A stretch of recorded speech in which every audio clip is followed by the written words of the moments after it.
Hello everyone, welcome to my YouTube channel. आज के इस वीडियो में हम कल वाले टॉपिक को कंटिन्यू करते हैं। तो सबसे पहले जाता है अटेंशन। तो अटेंशन और ध्यान प्रेक्षण विधि से सीखने के लिए सीखने वाले मॉडल पर ध्यान देना आवश्यक है। स्मृति मेमोरी, सीखने वाले को मॉडल ने क्या किया है उसका स्मरण रखना आवश्यक है। अनुकरण इमिटेशन, अधिगमकर्ता में अनुकरण की योग्यता होनी चाहिए। अभिप्रेरणा मोटिवेशन, अधिगमकर्ता में क्रिया करने की प्राप्त इच्छा होना चाहिए। अधिगम के अन्य संज्ञावादी सिद्धांत, अधिगम के वे सिद्धांत जो संज्ञानात्मक उपगम को स्पष्ट करते हैं तो है अंतर्दृष्टि और अव्यक्त अधिगम। लुप्त अधिगम संप्रत्यय को सर्वप्रथम किसने परिचित कराया? तो करवाया था एडवर्ड टोलमैन ने।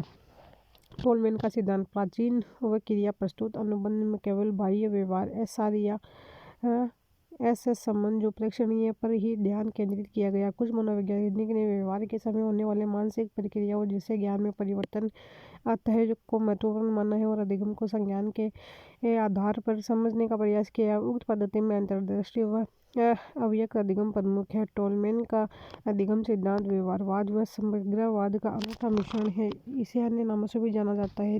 अधिगम चिन्ह है गेस्टाल्टवाद, प्रत्यक्ष सिद्धांत, उद्देश्य सिद्धांत।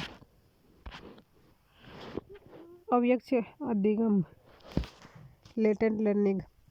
अव्यक्त अधिगम में एक नया व्यवहार मानचित्र द्वारा सीख लिया जाता है, किंतु व्यवहार तब तक प्रदर्शित नहीं किया जाता तब तक कि उसे पुनर्बलित नहीं किया जाए। टोलमैन ने इस हेतु एक प्रयोग किया, टोलमैन्स प्रिज्म। टोलमैन ने चूहे के दो समूह को भूलभुलैया में छोड़ा। एक भूलभुलैया के अंत में भोजन दिया और दूसरे समूह को पुरस्कृत नहीं किया। पहले समूह ने आरंभ में अपना रास्ता जल्दी खोल लिया, किंतु दूसरे समूह ने अधिगम प्रदर्शित नहीं किया। बाद में दूसरे समूह के चूहे पुरस्कृत किया गया तो वे भूलभुलैया के आरंभ उसी क्षमता से दौड़ने लगे जितने के प्रथम समूह के। महत्वपूर्ण संप्रत्यय। टोलमैन ने बताया कि प्राणी प्रस्तुत सामान्य उत्पन्न में क्या है यह सीखता है, वह उद्दीपक परिस्थिति मानचित्र बना लेता है। टोलमैन ने लक्ष्य केंद्रित व्यवहार पर बल दिया। उन अधिगम में आणविक की अपेक्षा एकीकृत व्यवहार है, जैसे बुलबुला में दौड़ता चूहा। परीक्षा देने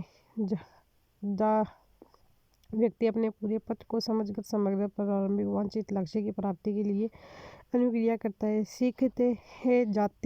सीखते समय व्यक्ति अनुक्रिया केंद्रित उन्होंने कहा कि अधिगम में मध्यवर्ती चर व्यवहार करते अतः महत्वपूर्ण है। टोलमैन व होजिंग ने प्रयोग करके स्पष्ट किया, सीखने के बाद विपरीत होने से पूर्व सुप्ताव है अतः लुप्त अधिगम का प्रत्यय बताता है कि सीखना पुरस्कृत नहीं किया जाता।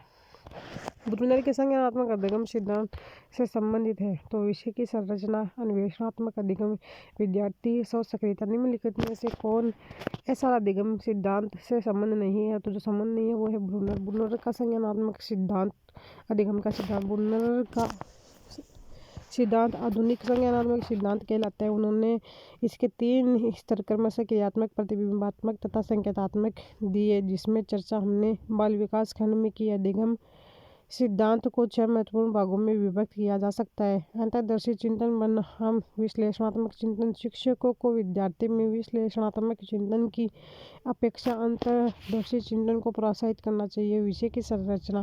प्रत्येक विषय की अपनी संरचना होती है और छात्रों के लिए यह आवश्यक है कि वे उस विषय के सभी संप्रति नियमों और प्रतिविधियों को समझें। अन्वेषणात्मक अध्ययन। ब्रूनर ने कक्षा में कुछ सीखने के लिए आगमनात्मक चिंतन पर बल दिया। उन्होंने कहा कि ज्ञान आत्म अन्वेषित होता है और कक्षा में इसके प्रोत्साहन पर बल दिया जाना चाहिए। अधिगम की तत्परता। शिक्षक को पाठ्यक्रम छात्रों के अनुरूप तैयार करना चाहिए। हर वर्ग के लिए अलग अलग पाठ्यक्रम बनाने के बजाय किसी भी वर्ग के छात्र में कोई भी विषय सीखने के लिए तैयार किया जाना चाहिए। संबद्धता का महत्व। बालक के शिक्षण अधिगम का संबंध उसके सामाजिक और व्यक्तिगत संबद्धता से है। शिष्य सक्रियता। सीखने की प्रक्रिया निष्क्रिय न हो वरन सक्रिय हो। सार्थक अधिगम की विवेचना करने वाले मनोवैज्ञानिक कौन थे? आशुबेल का सिद्धांत। आधुनिक संज्ञानवादी डेविड आशुबेल ने सीखने का एक महत्वपूर्ण सिद्धांत दिया। यह सिद्धांत बताता है कि सीखते समय व्यक्ति नए पाठ को पुराने ज्ञान से जोड़ता है और उसके संज्ञानात्मक स्थिति में बदलाव आता है। यह कक्ष में दिए गए शिक्षण और शाब्दिक सामग्री को सार्थक ढंग से सीखने की बात करता है। इसी कारण यह सिद्धांत ब्रूनर की विचारधारा के समानांतर है।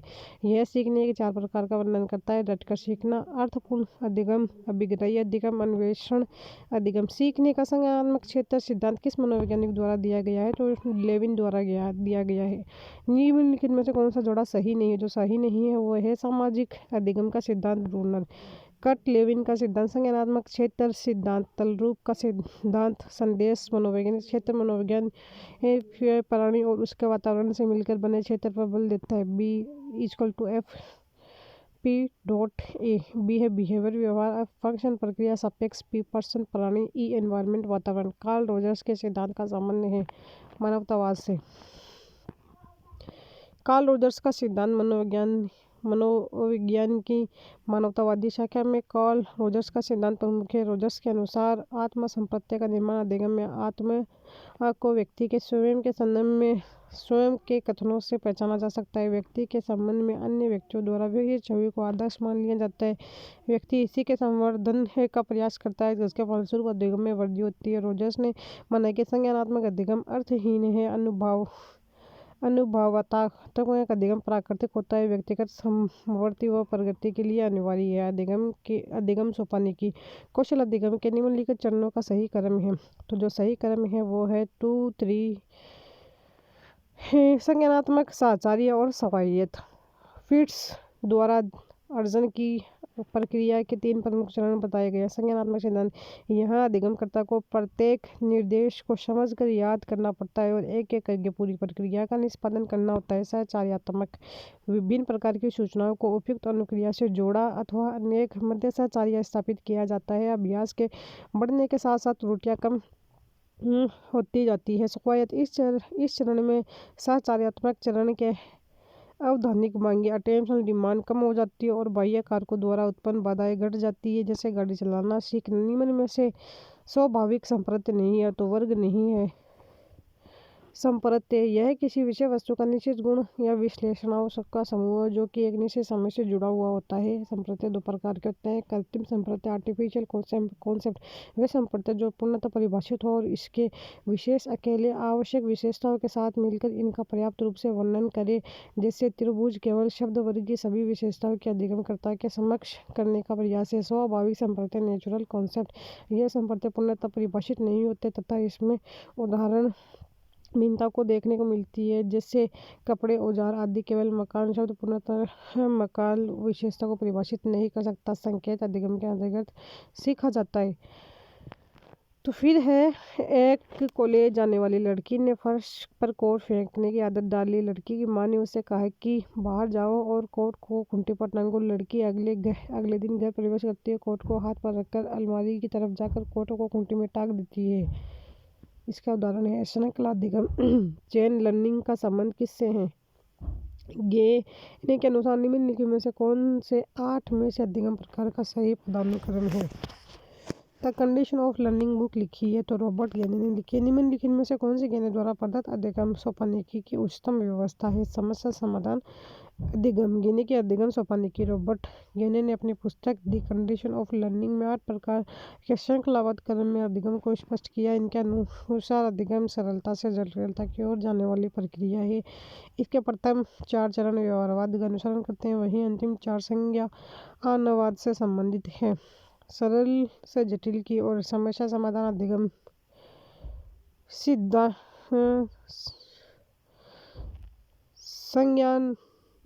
संज्ञानवाद से संबंधित, व्यवहार से संबंधित, संकेत अधिगम, उद्दीपन अनुक्रिया अधिगम, सरल श्रृंखला अधिगम, शाब्दिक सहचार्य अधिगम, विभेदन संप्रत्य अधिगम, सिद्धांत अधिगम, समस्या समाधान, सांकेतिक अधिगम, सिग्नल लर्निंग।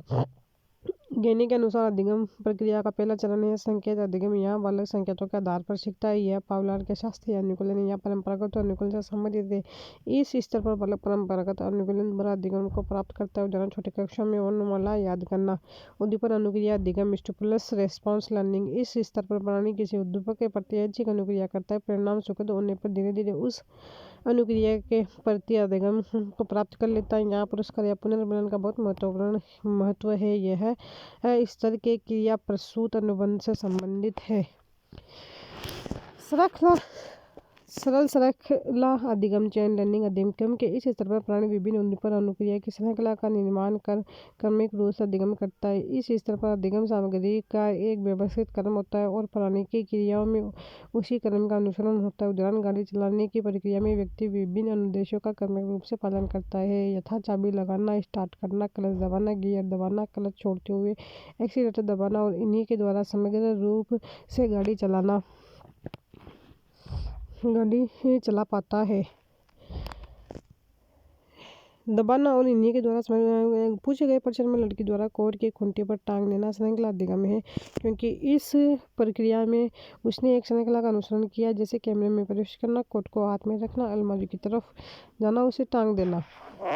शाब्दिक साचार्य अधिगम वर्बल एसोसिएशन लर्निंग, यह वाचिक श्रृंखला है जहाँ बालक शाब्दिक श्रृंखला के द्वारा शब्दों का गूढ़ अर्थ बनाना सीखता है। यहाँ व्यक्ति शब्दों आवाज़ों को सार्थक रूप से समझता है। विभिन्न अधिगम डिस्क्रिमिनेशन लर्निंग अधिगम के इस स्तर पर व्यक्ति शब्दों या उद्दीपनों के अर्थ में अंतर करना सीख जाता है। वह एक समूह को दूसरे समूह से अलग करता है। वह संपूर्ण परिस्थिति का पर एक साथ ध्यान देते हुए चयनित अनुक्रिया करता है। इसे कुछ हद तक गेस्टल्टवाद के समकक्ष रखा जा सकता है। संप्रत्य अधिगम कॉन्सेप्ट लर्निंग वस्तु के सामान्य गुणों के आधार पर उसके विशेष अर्थों को सीखता है। इस स्तर पर संज्ञानात्मक प्रक्रियाओं द्वारा वह प्रत्यय का निर्माण करता है, जैसे सम विशेष संख्याओं का संप्रत्यय, त्रिभुज कोण का संप्रत्यय। सिद्धांत नियम अधिगम प्रिंसिपल लर्निंग, सिद्धांत से अभिप्राय किसी कार्य विधि से संबंधित है, कब, क्यों जैसे प्रश्नों से इस स्तर पर एक अथवा एक से अधिक संप्रत्ययों से नियम का निर्माण होता है, जैसे त्रिभुज के कोण का जोड़, 180 डिग्री का सिद्धांत आदि। समस्या समाधान प्रॉब्लम सॉल्विंग, यह अधिगम सोपानिकी का सर्वोत्तम स्तर है। सिद्धांत या नियमों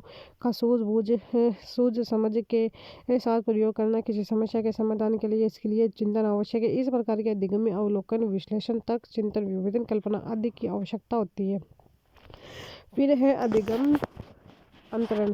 एक क्रिकेट के खिलाड़ी अपने गेंदबाजी के कौशल को विकसित कर लेता है और यह उसके बल्लेबाजी के कौशल को प्रभावित नहीं करता। इसे कहते हैं शून्य प्रशिक्षण अंतर। फिर है एक शिक्षक अपने विद्यार्थी की सदैव इस रूप से मदद करता है कि वह एक विषय से प्राप्त ज्ञान को दूसरे विषय के क्षेत्र के ज्ञान के साथ जोड़ सके। इससे जो वृद्धि है वह है ज्ञान का सहसंबंध एवं अवतरण। कक्षा 2 की छात्रा सरस्वती को अध्यापिका ने मूल गणित विषय के सवाल करवाए। अगले दिन उसने बाजार में सामान खरीदने के उपरांत दुकानदार द्वारा दी गई योग की गलतियों को चिन्हित करके सही करवाया। यह अधिगम का कौन सा प्रकार है? सकारात्मक स्थानांतरण। जब बालक सीधे दाएं हाथ से लिखना सीखता है तो यह कौशल का अधिगम अधिगमांतरण उसे उल्टे बाएं हाथ से लिखने में सुगमता प्रदान करता है। यह सीधे हाथ से लिखने के कौशल का स्थानांतरण कहलाता है। द्विपार्श्विक अधिगमांतरण कहलाता है।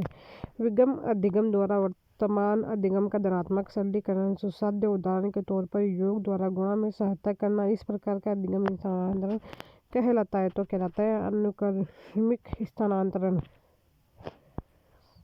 एक अध्यापक ने कक्षा में पढ़ाया कि हाउसेस, तो इसी अधिगम के विद्यार्थी माउस का माउसेस कर दिया जाता है। यह उदाहरण किस प्रकार के आधारात्मक है? फिर है जब पूर्व का अधिगम नई स्थितियों में सीखने पर किसी प्रकार से कोई प्रभाव नहीं डालता तो यह कहलाता है। किसी निम्नलिखित में से कौन सा अधिगम धनात्मक स्थानांतरण मदद नहीं है? अधिगम की प्रक्रिया में जब पूर्व अर्जित ज्ञान कौशल का प्रभाव नवीन अधिगम प्रक्रिया पर पड़ता है तो वह अंतरण कहलाता है। ट्रांसफॉर्म लर्निंग अधिगम की प्रक्रिया में अंतरण एक विषय के ज्ञान को विषय से जोड़ने में सहायक होता है, तो इससे अधिगम को सरल और अधिगम लक्ष्योन्मुखी बनाया जा सकता है। अधिगम के अंतरण धनात्मक अंतरण, विद्यात्मक एवं सकारात्मक अंतरण। जब पूर्व ज्ञान या कौशल नवीन ज्ञान की प्राप्ति में सहायक हो वह सकारात्मक अंतरण कहलाता है, जैसे साइकिल चलाना स्कूटी चलाना सीखने में सहायक है। फिर ऋणात्मक निषेधात्मक नकारात्मक प्रशिक्षण अंतर नेगेटिव ट्रांसफर। जो पूर्व ज्ञान या कौशल नवीन ज्ञान के अर्जन में बाधा पहुंचाए तो वह नकारात्मक अंतरण कहलाता है, जैसे किसी ही व्यक्ति ने सदैव ऐसी बाइक चलाई हो और जिसके सभी गियर आगे लगते हो और एकदम से उससे ऐसी बाइक दे दी जाए जिससे गियर पीछे लगते हो तो वह समस्या ऋणात्मक अंतरण के कारण होगी। निषेधात्मक 2 प्रकार का होता है। पूर्व लक्ष्य, जब नया कौशल पुराने अधिगम को प्रभावित करे। प्रतिलक्षी, जब पुराना अधिगम नवीन अधिगम है घटना उत्पन्न करे। शून्य प्रतिलक्षणांतरण जीरो ट्रांसफर, जो पूर्व ज्ञान कौशल या नवीन ज्ञान कौशल के अर्जन में ना तो सहायक हो ना ही बाधा पहुंचाए, जैसे कुश्ती सीखना और संगीत सीखने में ना तो सहायक हो ना ही बाधक। दाएं हाथ से लिखने की योग्यता का लाभ एक व्यक्ति बाएं हाथ से लिखने सीखने के लिए करता है। यह है किस प्रकार का अधिगम अंतरण है? द्विपार्श्विक अंतरण, बायलैटरल ट्रांसफर। जब बालक सीधे दाएं हाथ में लिखना सीखता है तो यह कौशल का अधिगम अंतरण उसे उल्टे बाएं हाथ से लिखने में सुगमता प्रदान करता है। यह सीधे हाथ का उल्टे हाथ से लिखने के कौशल का हस्तांतरण कहलाता है। द्विपार्श्विक अधिगमांतरण। क्षैतिज अंतरण, हॉरिजॉन्टल ट्रांसफर। जब किसी परिस्थिति में अर्जित कौशल का उपयोग उसी प्रकार की लगभग समान परिस्थिति में किया जाता है तो इसे सीखने का क्षैतिज अंतरण कहते हैं। जैसे गणित के जोड़ व घटाने के प्रश्नों को हल करने का अभ्यास उसी तरह के अन्य प्रश्नों को हल करने में आता है। ऊर्ध्व अंतरण, वर्टिकल ट्रांसफर। जब किसी परिस्थिति में अर्जित ज्ञान, अनुभव अथवा प्रशिक्षण का उपयोग प्रणाली के द्वारा किसी अन्य भिन्न प्रकार की अथवा उच्च स्तरीय परिस्थितियों के अध्ययन में किया जाता है तब उसे सीखने का ऊर्ध्व अंतरण कहते हैं। जैसे स्कूटी चलाने वाले व्यक्ति द्वारा कार चलाना सीखते समय स्कूटर चलाने के उसके पूर्ण अनुभव का ऊर्ध्व अंतरण होता है। द्विपार्श्विक अंतरण, बायलैटरल ट्रांसफर। मानव शरीर को दो भागों में वर्गीकृत किया जा सकता है, दायां राइट पोर्शन तथा बायां लेफ्ट पोर्शन। जब शरीर के एक भाग को दिए गए प्रशिक्षण का अंतरण दूसरे भाग से होता है तो इसे द्विपार्श्विक अंतरण कहते हैं। जैसे दाएं हाथ से लिखने की योग्यता का लाभ जब व्यक्ति बाएं हाथ से लिखने में सीखता है तो इसे द्विपार्श्विक अंतरण कहा जाता है। परीक्षा में लिखते समय शुरू में लिखने की गति धीमी रहती है, किंतु 2-3 प्रश्न लिखने के बाद हम पूर्ण रूप से प्रभावी हो जाते हैं। लिखने की गति भी तेज हो जाती है, तब शरीर भी लिखने के साथ समायोजित हो जाता है। यह प्रक्रिया क्या जाती है? अवशिष्ट अंतरण। अंतरण प्रभाव में हम विशिष्ट और अविशिष्ट अंतरण पढ़ते हैं। यह सुपरिचित तथ्य है कि पूर्व अधिगम सदा ही धनात्मक अवशिष्ट अंतरण की ओर ले जाता है। यह केवल विशिष्ट अंतरण में ही होता है कि अंतरण का प्रभाव धनात्मक ऋणात्मक शून्य हो। अवशिष्ट अंतरण के अंतर्गत पूर्व अधिगम व्यक्ति को दूसरे कार्यों को अच्छे तरीके से सीखने के अनुकूल बना देता है। एक कार्य का सीखना अगले कार्य को ज़्यादा सुविधा से सीखने की स्फूर्ति प्रदान करता है। जैसे क्रिकेट के खिलाड़ी मैदान में जाते समय कूदते हुए हाथ पैर घुमाते हुए चलते हैं कि मांसपेशियां ढीली पड़ जाए। परीक्षा में उत्तर लिखते समय उत्तर लिखने की गति धीमी रहती है और बैठने का तरीका लिखने के लिए बहुत प्रभावी नहीं होता है। 2-3 प्रश्न लिखने के बाद आप पूरी तरह तैयार हो जाते हैं। आप लिखने की गति तेज हो जाती है तथा शरीर लिखने के कार्य के लिए समायोजित हो जाता है, जो तब तक चलता रहता है जब तक कि आप पूर्णतः नहीं लिख लेते। कुछ देर के पश्चात स्फूर्ति परिणाम समाप्त हो जाता है। स्फूर्ति परिणाम अधिगम के एक स्तर तक रहता है, उसे में व्यक्ति 2 या 2 से अधिक कार्यों को सीख सकता है। अधिगम अंतरण का थॉर्नडाइक का सिद्धांत कहा जाता है। अनुरूपता का सिद्धांत। अधिगम अंतरण के मुख्य सिद्धांत है theory of mind and formal discipline. अधिगम अंतरण का यह सिद्धांत कहता है कि अधिगम स्वतः होता है। अंतरण के लिए मानसिक क्रियाओं का विकास आवश्यक है। जटिल विषय के सीखने से व्यक्ति के मस्तिष्क की शक्तियाँ इतनी विकसित हो जाती है कि वह किसी भी समस्या का समाधान कर सकता है, अर्थात प्रत्येक परिस्थिति में धनात्मक अंतरण होता है। समान अवयव या अनुरूप तत्वों का सिद्धांत थ्योरी ऑफ आइडेंटिकल एलिमेंट्स। इसका प्रतिपादन एल थॉर्नडाइक ने किया। यह कहता है कि परिस्थिति का अधिगम स्थानांतर उनके सादृश्यता पर निर्भर करता है, अर्थात नए कौशल व पुराने कौशल के बीच समरूप तत्वों की संख्या जितनी अधिक होगी अंतरण उतना ही प्रगाढ़ होगी। सामान्यीकरण का सिद्धांत थ्योरी ऑफ जनरलाइजेशन।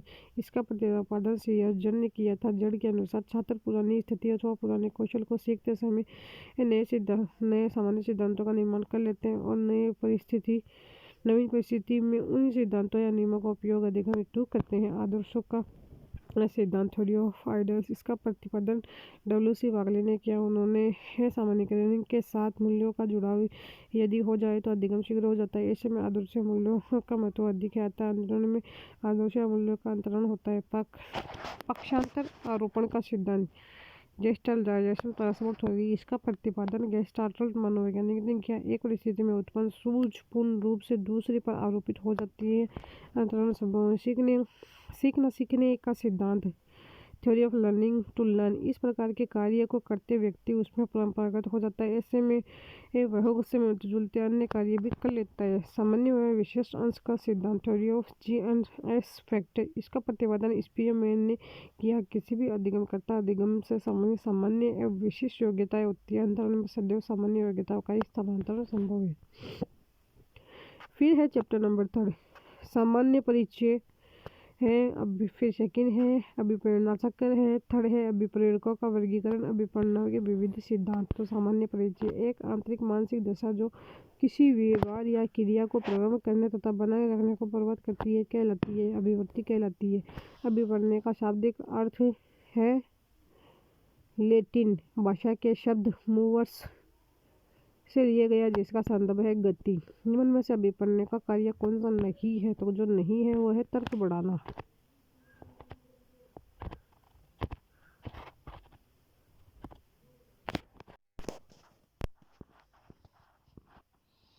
फिर इसके बाद में है दृढ़ कथन ए। शिक्षण अधिगम प्रक्रिया में अभिप्रेरणा आवश्यक है। कारण आर अभिप्रेरणा से अभिप्राय को स्पष्ट करती है और लक्ष्य की ओर आकर्षित करती है। तो क्या है, ए और आर दोनों ही सही है। फिर है अधिगम में अभिप्रेरणा का निम्नलिखित में से कौन सा कार्य नहीं है? जीव को क्रमहीन तरीके से गतिमान करने में मंद करना। अभिप्रेरणा का संप्रत्यय इस तथ्य पर बल डालता है कि व्यवहार में गति कैसी है। अंग्रेजी भाषा में मोटिवेशन मूलतः लैटिन शब्द मोवर्स से बना है, जिसका संदर्भ क्रियाकलाप की गति से है। अभिप्रेरणा एक ऐसी अवस्था है जिसके उत्पन्न होने पर व्यक्ति बेचैनी का अनुभव करता है और इसी दूर करने के लिए ये विशेष प्रकार की क्रिया करता है। व्यक्ति की यह अवस्था आंतरिक होती है क्योंकि इसकी उत्पत्ति किसी न किसी प्रकार की कमी, आवश्यकता या इच्छा की वजह से होती है। यह अभिप्रेरणा से तात्पर्य एक प्रेरक तत्वाकर्षण बल से होता है जो खास लक्ष्य की ओर व्यवहार को निरंतर ले जाता है। यह कथन किस मनोवैज्ञानिक द्वारा दिया गया है? तो मॉर्गन, किंग, विल्स व स्कोपलर। अभिप्रेरणा सीखने का सुपर राजमार्ग है। यह कथन किसने कहा है? स्किनर। प्रेरक मोटिव्स प्राणी में विद्यमान शारीरिक एवं मनोवैज्ञानिक दशाएं जो उसे निश्चित विधियों के अनुसार कार्य करने के लिए उत्तेजित करती है। प्रेरक की इस परिभाषा को देने वाले हैं तो गेट्स ने। अभिप्रेरणा की महत्वपूर्ण परिभाषा मॉर्गन, किंग, विल्स का स्कोपरल। अभिप्रेरणा से तात्पर्य एक प्रेरक आकर्षण बल से है जो खास लक्ष्य की ओर व्यक्ति के व्यवहार को निरंतर ले जाता है। बेरोन, बन व कैंटोविज। अभिप्रेरणा एक काल्पनिक आंतरिक प्रक्रिया है जो व्यवहार के लिए शक्ति प्रदान करती है, जो एक खास उद्देश्य की ओर व्यवहार को ले जाती है। गुण कार्यों को आरंभ करने, जारी करने व नियमित रखने की प्रक्रिया ये अभिप्रेरणा है। स्किनर। अभिप्रेरणा अधिगम का सर्वोत्कृष्ट राजमार्ग है। वुडवर्थ। निष्पत्ति इक्वल्स टू योग्यता प्लस अभिप्रेरणा। ब्लेयर्स, जोन्स व सिम्पसन। प्रेरणा एक प्रक्रिया है जिसमें सीखने वाले की आंतरिक शक्तियाँ व आवश्यकता उसके वातावरण के विभिन्न लक्ष्यों की ओर निर्देशित होती है। मैकडोनाल्ड। व्यक्ति में होने वाले शक्ति परिवर्तन ही प्रेरणा है। भावनात्मक जागृति और पूर्वानुमान उद्देश्य प्रतिक्रिया इसके विशेष गुण है।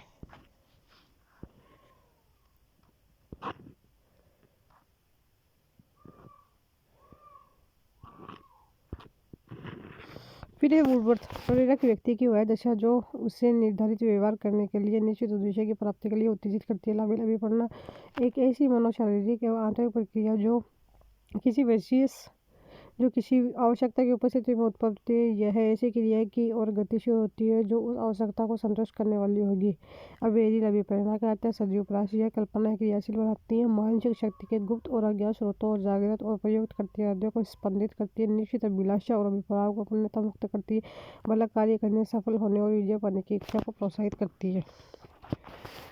निम्न में से कौन सा सर्वोत्तम उदाहरण है कि प्रेरणा क्या है? फिर है अभिप्रेरणा क्या है? निम्नलिखित में से कौन सा उदाहरण सर्वोत्तम है? उपयुक्त चारों व्यवहार अभिप्रेरणा को दर्शाते हैं, किंतु इनमें से सबसे छात्र व्यवहारिता का व्यवहार अभिप्रेरणा का सर्वोत्तम उदाहरण है, क्योंकि गुण के अनुसार अभिप्रेरणा कार्य को आरंभ करने, जारी रखने व नियमित करने की प्रक्रिया और छात्र व्यवहारिता एक सक्रिय अधिगमकर्ता के रूप में न सिर्फ एक लक्ष्य निर्धारित करता है बल्कि उसे प्राप्त करने के लिए प्रयास भी करता है और अंततः उसे प्राप्त भी कर लेता है। अभिप्रेरणा वर्णित होती है भावनात्मक जागृति द्वारा। मैकडोनाल्ड। अभिप्रेरणा व्यक्ति के अंदर ऊर्जा परिवर्तन है जो भावनात्मक जागृति तथा पूर्व अपेक्षित अनुक्रिया द्वारा निर्धारित होती है। ड्राइवर। अभिप्रेरणा एक भावनात्मक क्रियात्मक कारक है जो चेतन अथवा अचेतन ढंग से निर्धारित परिणाम अथवा लक्ष्य की ओर व्यक्ति के व्यवहार की दिशा को निर्धारित करने के लिए क्रियाशील होता है। निम्न में से कौन सा कथन अभिप्रेरणा एक प्रक्रिया के संदर्भ में उपयुक्त नहीं है? तो यह व्यक्ति को अप्रिय स्थिति से दूर रखता है। सशक्त अभिप्रेरणा सीखने का प्रभावशाली घटक है। तो है शीघ्र सीखता है। निम्न में से अभिप्रेरणा की विशेषता नहीं है। तो अभिप्रेरणा की विशेषता नहीं है, यह आंतरिक व वास्तविक होती है। अभिप्रेरणा और समस्या समाधान में है। तो है सकारात्मक संबंध। अभिप्रेरणा की कुछ महत्वपूर्ण विशेषता। अभिप्रेरणा एक आंतरिक अवस्था है जो काल्पनिक होती है, किसी खास क्रिया को करने की और दिशा निर्देशित होती है। अभिप्रेरणा के फलस्वरूप व्यक्ति में कुछ क्रिया उत्पन्न होती है, यह उद्देश्य प्राप्ति तक जारी रहती है और आवश्यकता की पूर्ति के बाद समाप्त हो जाती है। अभिप्रेरित व्यवहार चयनात्मक और लक्ष्य निर्देशित होता है, यह व्यक्ति को अप्रिय स्थिति की ओर ले जाया सकता है, यह व्यक्ति की शारीरिक आवश्यकता की संतुष्टि करता है, यह मनोवैज्ञानिक आकांक्षा को प्राप्त करने में सहायता करता और इससे व्यक्ति शीघ्र अधिगम को प्राप्त करता है। यह एक अनुमानित प्रक्रिया। प्रेरित व्यक्ति लक्ष्योन्मुख होकर सकारात्मक रूप से समस्या समाधान करता है। नोट। प्रश्न संख्या 8 के उत्तर में बोर्ड ने आधिकारिक उत्तर कुंजी में ऑप्शन 3 को सही माना है, किंतु एनसीईआरटी कक्षा 11 के प्रश्न संख्या 162 पर यह दिया हुआ है कि अभिप्रेरणा के अभाव में समस्या समाधान संभव नहीं है। इनमें से कौन सा उदाहरण अभिप्रेरणा का परिणाम नहीं है? जॉन स्टुअर्ट मिल ने 12 वर्ष की उम्र में प्रदर्शन का अध्ययन करना आरंभ कर दिया था। कृष्णा के नृत्य करने के समय में वृद्धि हुई, अतः यह एक अभिप्रेरित व्यवहार का द्योतक है। जगन ने श्वास लेने की प्रक्रिया में रुचि दिखाई। रुचि अभिप्रेरणा में समझ और सीखने प्रक्रिया में महत्वपूर्ण भूमिका निभाती है, अतः यह अभी एक अभिप्रेरित व्यवहार है। राम ने तेजी से सहसंबंध स्थापित करने में प्रगति की है। इस व्यवहार की पृष्ठभूमि में निस्संदेह कोई अभिप्रेरणा रही होगी। जॉन स्टुअर्ट मिल के जीवन से जुड़े इस कथन को पढ़कर यह पता नहीं चलता है कि इससे पीछे कोई ही अभिप्रेरित व्यवहार रहा है क्या? नोट। जेएस मिल का जन्म 20 मई 1806 को हुआ। उनके पिता जेम्स मिल चाहते थे कि उनका बेटा महान दार्शनिक बने, अतः छोटी ही उम्र में उनका प्रशिक्षण बहुत यंत्रणात्मक माहौल में शुरू कर दिया। जब वह 3 वर्ष के थे तो उनके पिता ने उनके ग्रीक भाषा पढ़ाई। 6 से 10 वर्ष तक के वे जो रोज पढ़ते अगले दिन उन्हें सुनाना पड़ता था। उनके जीवन पर लगने वाला अनुशासन इतना कठोर था कि उन्हें किसी से मित्रता करने की इजाज़त नहीं थी। 14 वर्ष की उम्र तक उनका ज्ञान एक यूनिवर्सिटी स्कॉलर जितना हो गया था, किंतु इस प्रक्रिया में उनसे उनका बचपन छीन लिया गया। शोध आत्मकथा। जेएस मिल। उक्त प्रसंग से आप तय कर सकते हैं कि मिल का 12 वर्ष की उम्र में दर्शन पढ़ना अभिप्रेरणा का परिणाम नहीं था। अभिप्रेरणा चक्कर। निम्न में से कौन सा कथन सही नहीं है? आवश्यकता वंचना की शारीरिक अवस्था नहीं है। मोटिवेशन पर किस कारक का प्रभाव नहीं पड़ता है? भौतिक संरचना। फिर एक निम्न में से कौन सा अभिप्रेरणा का पक्ष नहीं है? कौन सा अभिप्रेरणा का घटन नहीं है? निम्न में से कौन सा अभिप्रेरणा चक्र से संबंधित नहीं है? तो यह है संवेग। अदिति प्रातःकालीन कक्षा में जाने के कारण नाश्ता कभी कर पाती, पेट खाली रहने में गिरावट होने के कारण खाने की इच्छा होती है। यानी किसका उदाहरण है? आवश्यकता होगी ना। अभिप्रेरणा चक्र के किस घटक के परिणाम स्वरूप अथवा मनोवैज्ञानिक संतुलन स्थिति की पुनः प्राप्ति होती है? अभिप्रेरणा की प्रक्रिया का प्रारंभ होता है। निम्न में से कौन सी एक अभिप्रेरणा प्रक्रिया का घटक नहीं है? निम्न में से कौन सा अभिप्रेरणा के महत्वपूर्ण पक्ष नहीं है?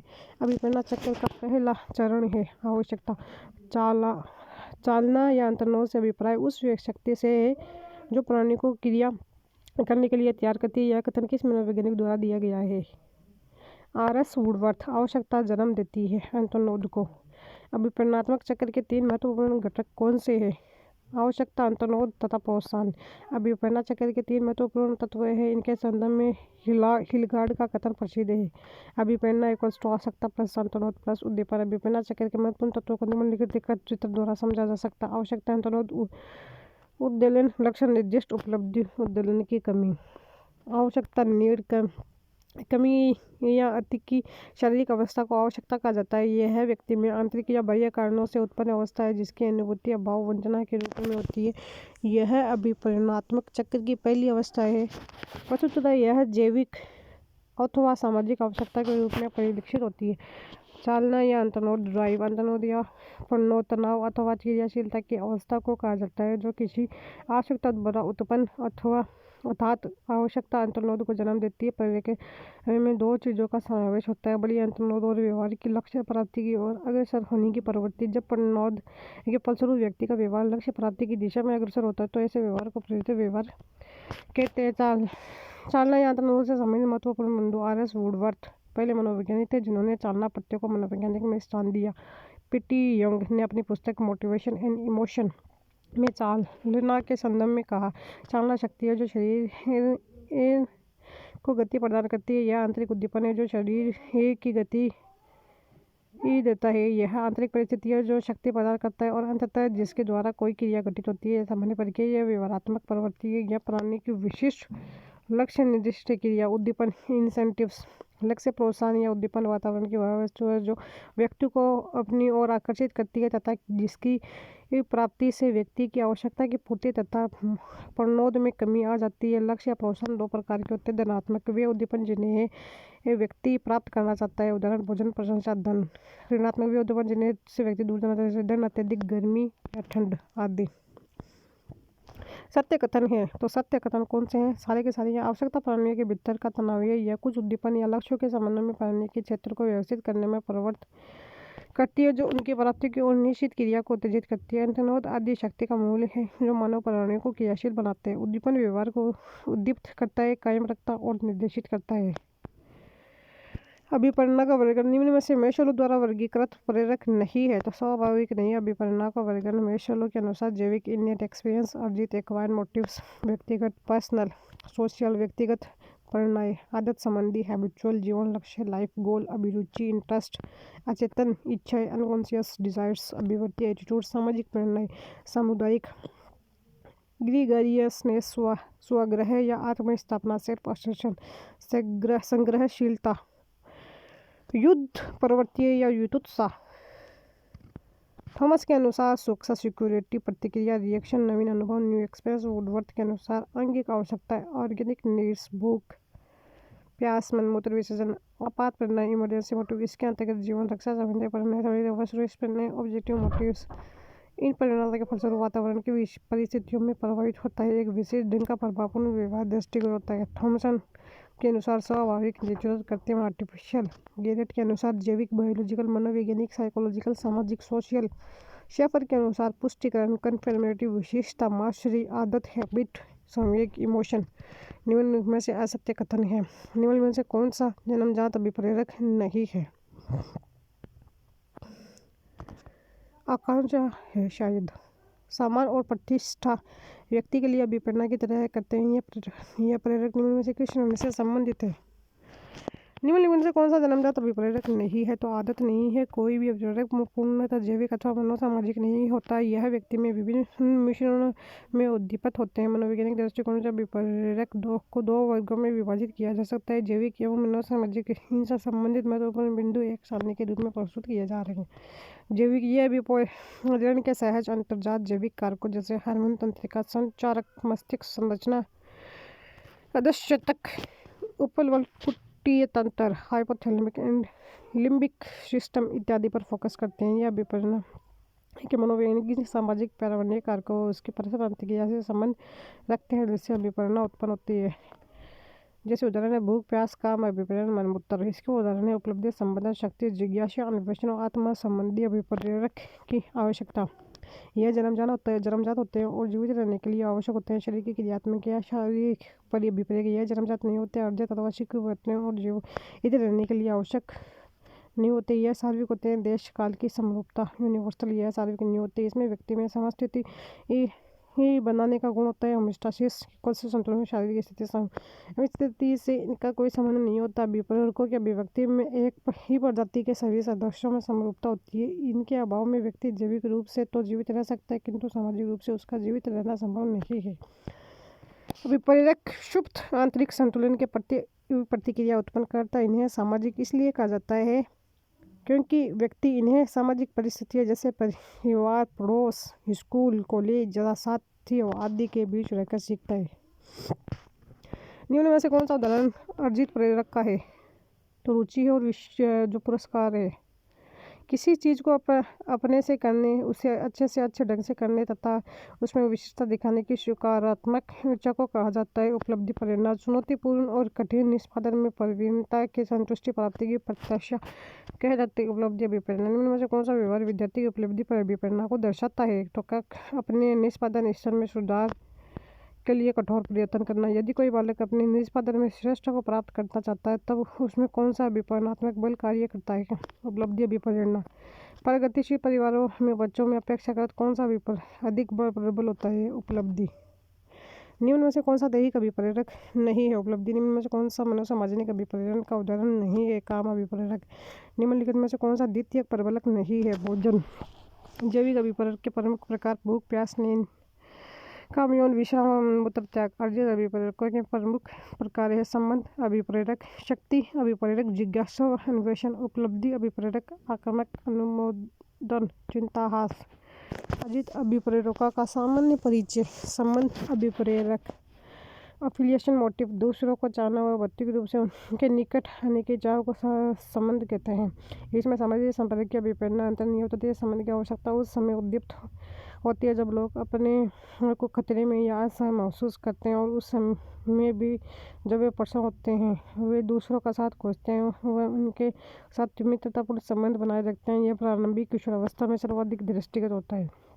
शक्ति अभिप्रेरक दूसरे के समय या व्यवहार पर चेतन या अचेतन रूप से इच्छित प्रभाव उत्पन्न करने की क्षमता को सामाजिक सत्ता की संज्ञा दी जाती है। शक्ति अभिप्रेरक के विभिन्न लक्ष्य हैं: प्रभाव डालना, नियंत्रण करना, सम्मत करना, नेतृत्व करना, दूसरों को मोहित कर लेना, दूसरों की दृष्टि में अपनी प्रतिष्ठा को ऊंचा उठाना आदि। डेविड मैकक्लेलन ने इसकी अभिव्यक्ति में 4 सामान्य तरीके बताए हैं: बाहरी स्रोत का उपयोग करना, भीतरी स्रोत का निर्माण करना, व्यक्तिगत स्तर पर कार्य करना, संगठन के सदस्यों के रूप में दूसरों पर प्रभाव डालने के लिए कार्य करना। उपलब्धि अभिप्रेरक अचीवमेंट मोटिव्स। उपलब्धि अभिप्रेरक श्रेष्ठता के एक खास स्तर को प्राप्त करने की इच्छा है। सामाजिक विकास के शुरू के वर्षों में बच्चे अभिप्रेरक को अर्जित करते हैं। वे स्रोत जिनमें बच्चे यह अर्जित करते हैं उनके माता पिता, दूसरे भूमिका प्रतिरूप तथा सांस्कृतिक प्रभाव शामिल है। वे व्यक्ति जिनमें उच्च उपलब्धि अधिक होती है ऐसे कर्तव्यों की वरीयता देते हैं जो मध्यम कठिनाई चुनौती वाले होते हैं। प्रगतिशील परिवारों के बच्चों में यह अधिक होता है। यह उत्कृष्टता के मापदंड को प्राप्त करने की आवश्यकता, उपलब्धि की आवश्यकता जैसे नीड अचीवमेंट भी जाता है। व्यवहार का अर्जन, निर्देशन तथा परिस्थितियों के प्रत्यक्षण का प्रभाव करती है। जिज्ञासा अन्वेषण अभिप्रेरक क्यूरियोसिटी एंड एक्सप्लोरेशन मोटिव्स। यह एक प्रमुख अर्जित अभिप्रेरक है जिसका उद्देश्य नए अनुभव को करने की इच्छा है, सूचनाओं को ग्रहण करने की अभिलाषा है। यहाँ छोटे बच्चों में अधिक होती है। जिज्ञासा उन व्यवहारों का वर्णन है जिनका मुख्य अभिप्रेरक अपने क्रियाकलापों में व्यस्त रहना है। अपनी जिज्ञासा और सीमित उद्दीपन की आवश्यकता के कारण परिवेश अन्वेषण करने के लिए परिचालित होते हैं।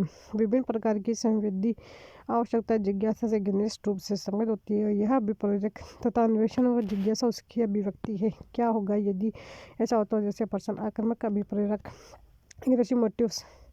एटकिंस हिलगार्ड के शब्दों में ऐसा व्यवहार जिसका उद्देश्य दूसरों को नुकसान व हानि पहुंचाए। अनुमोदन अभिप्रेरक अप्रूवल मोटिव। व्यक्ति धनात्मक मूल्यांकन प्राप्त करने की आकांक्षा ही अनुमोदित अभिप्रेरणा है। 6 वर्ष से कम उम्र के बच्चे माता पिता से अनुमोदन प्राप्त कर विद्यालय अवस्था में उनको अनुमोदन का स्रोत शिक्षक बन जाता है। किशोरावस्था में सातवें अनुमोदन प्रबोध होता है। चिंता, हास, एंजाइटी रिडक्शन। इसका अभिप्राय चिंतन समाप्त करना नहीं बल्कि ऐसे स्तर तक बनाकर रखना सीखने में मददगार साबित हो जाता है। संतुलन की चिंता व्यक्ति के निष्पादन को सकारात्मक रूप से प्रभावित करती है।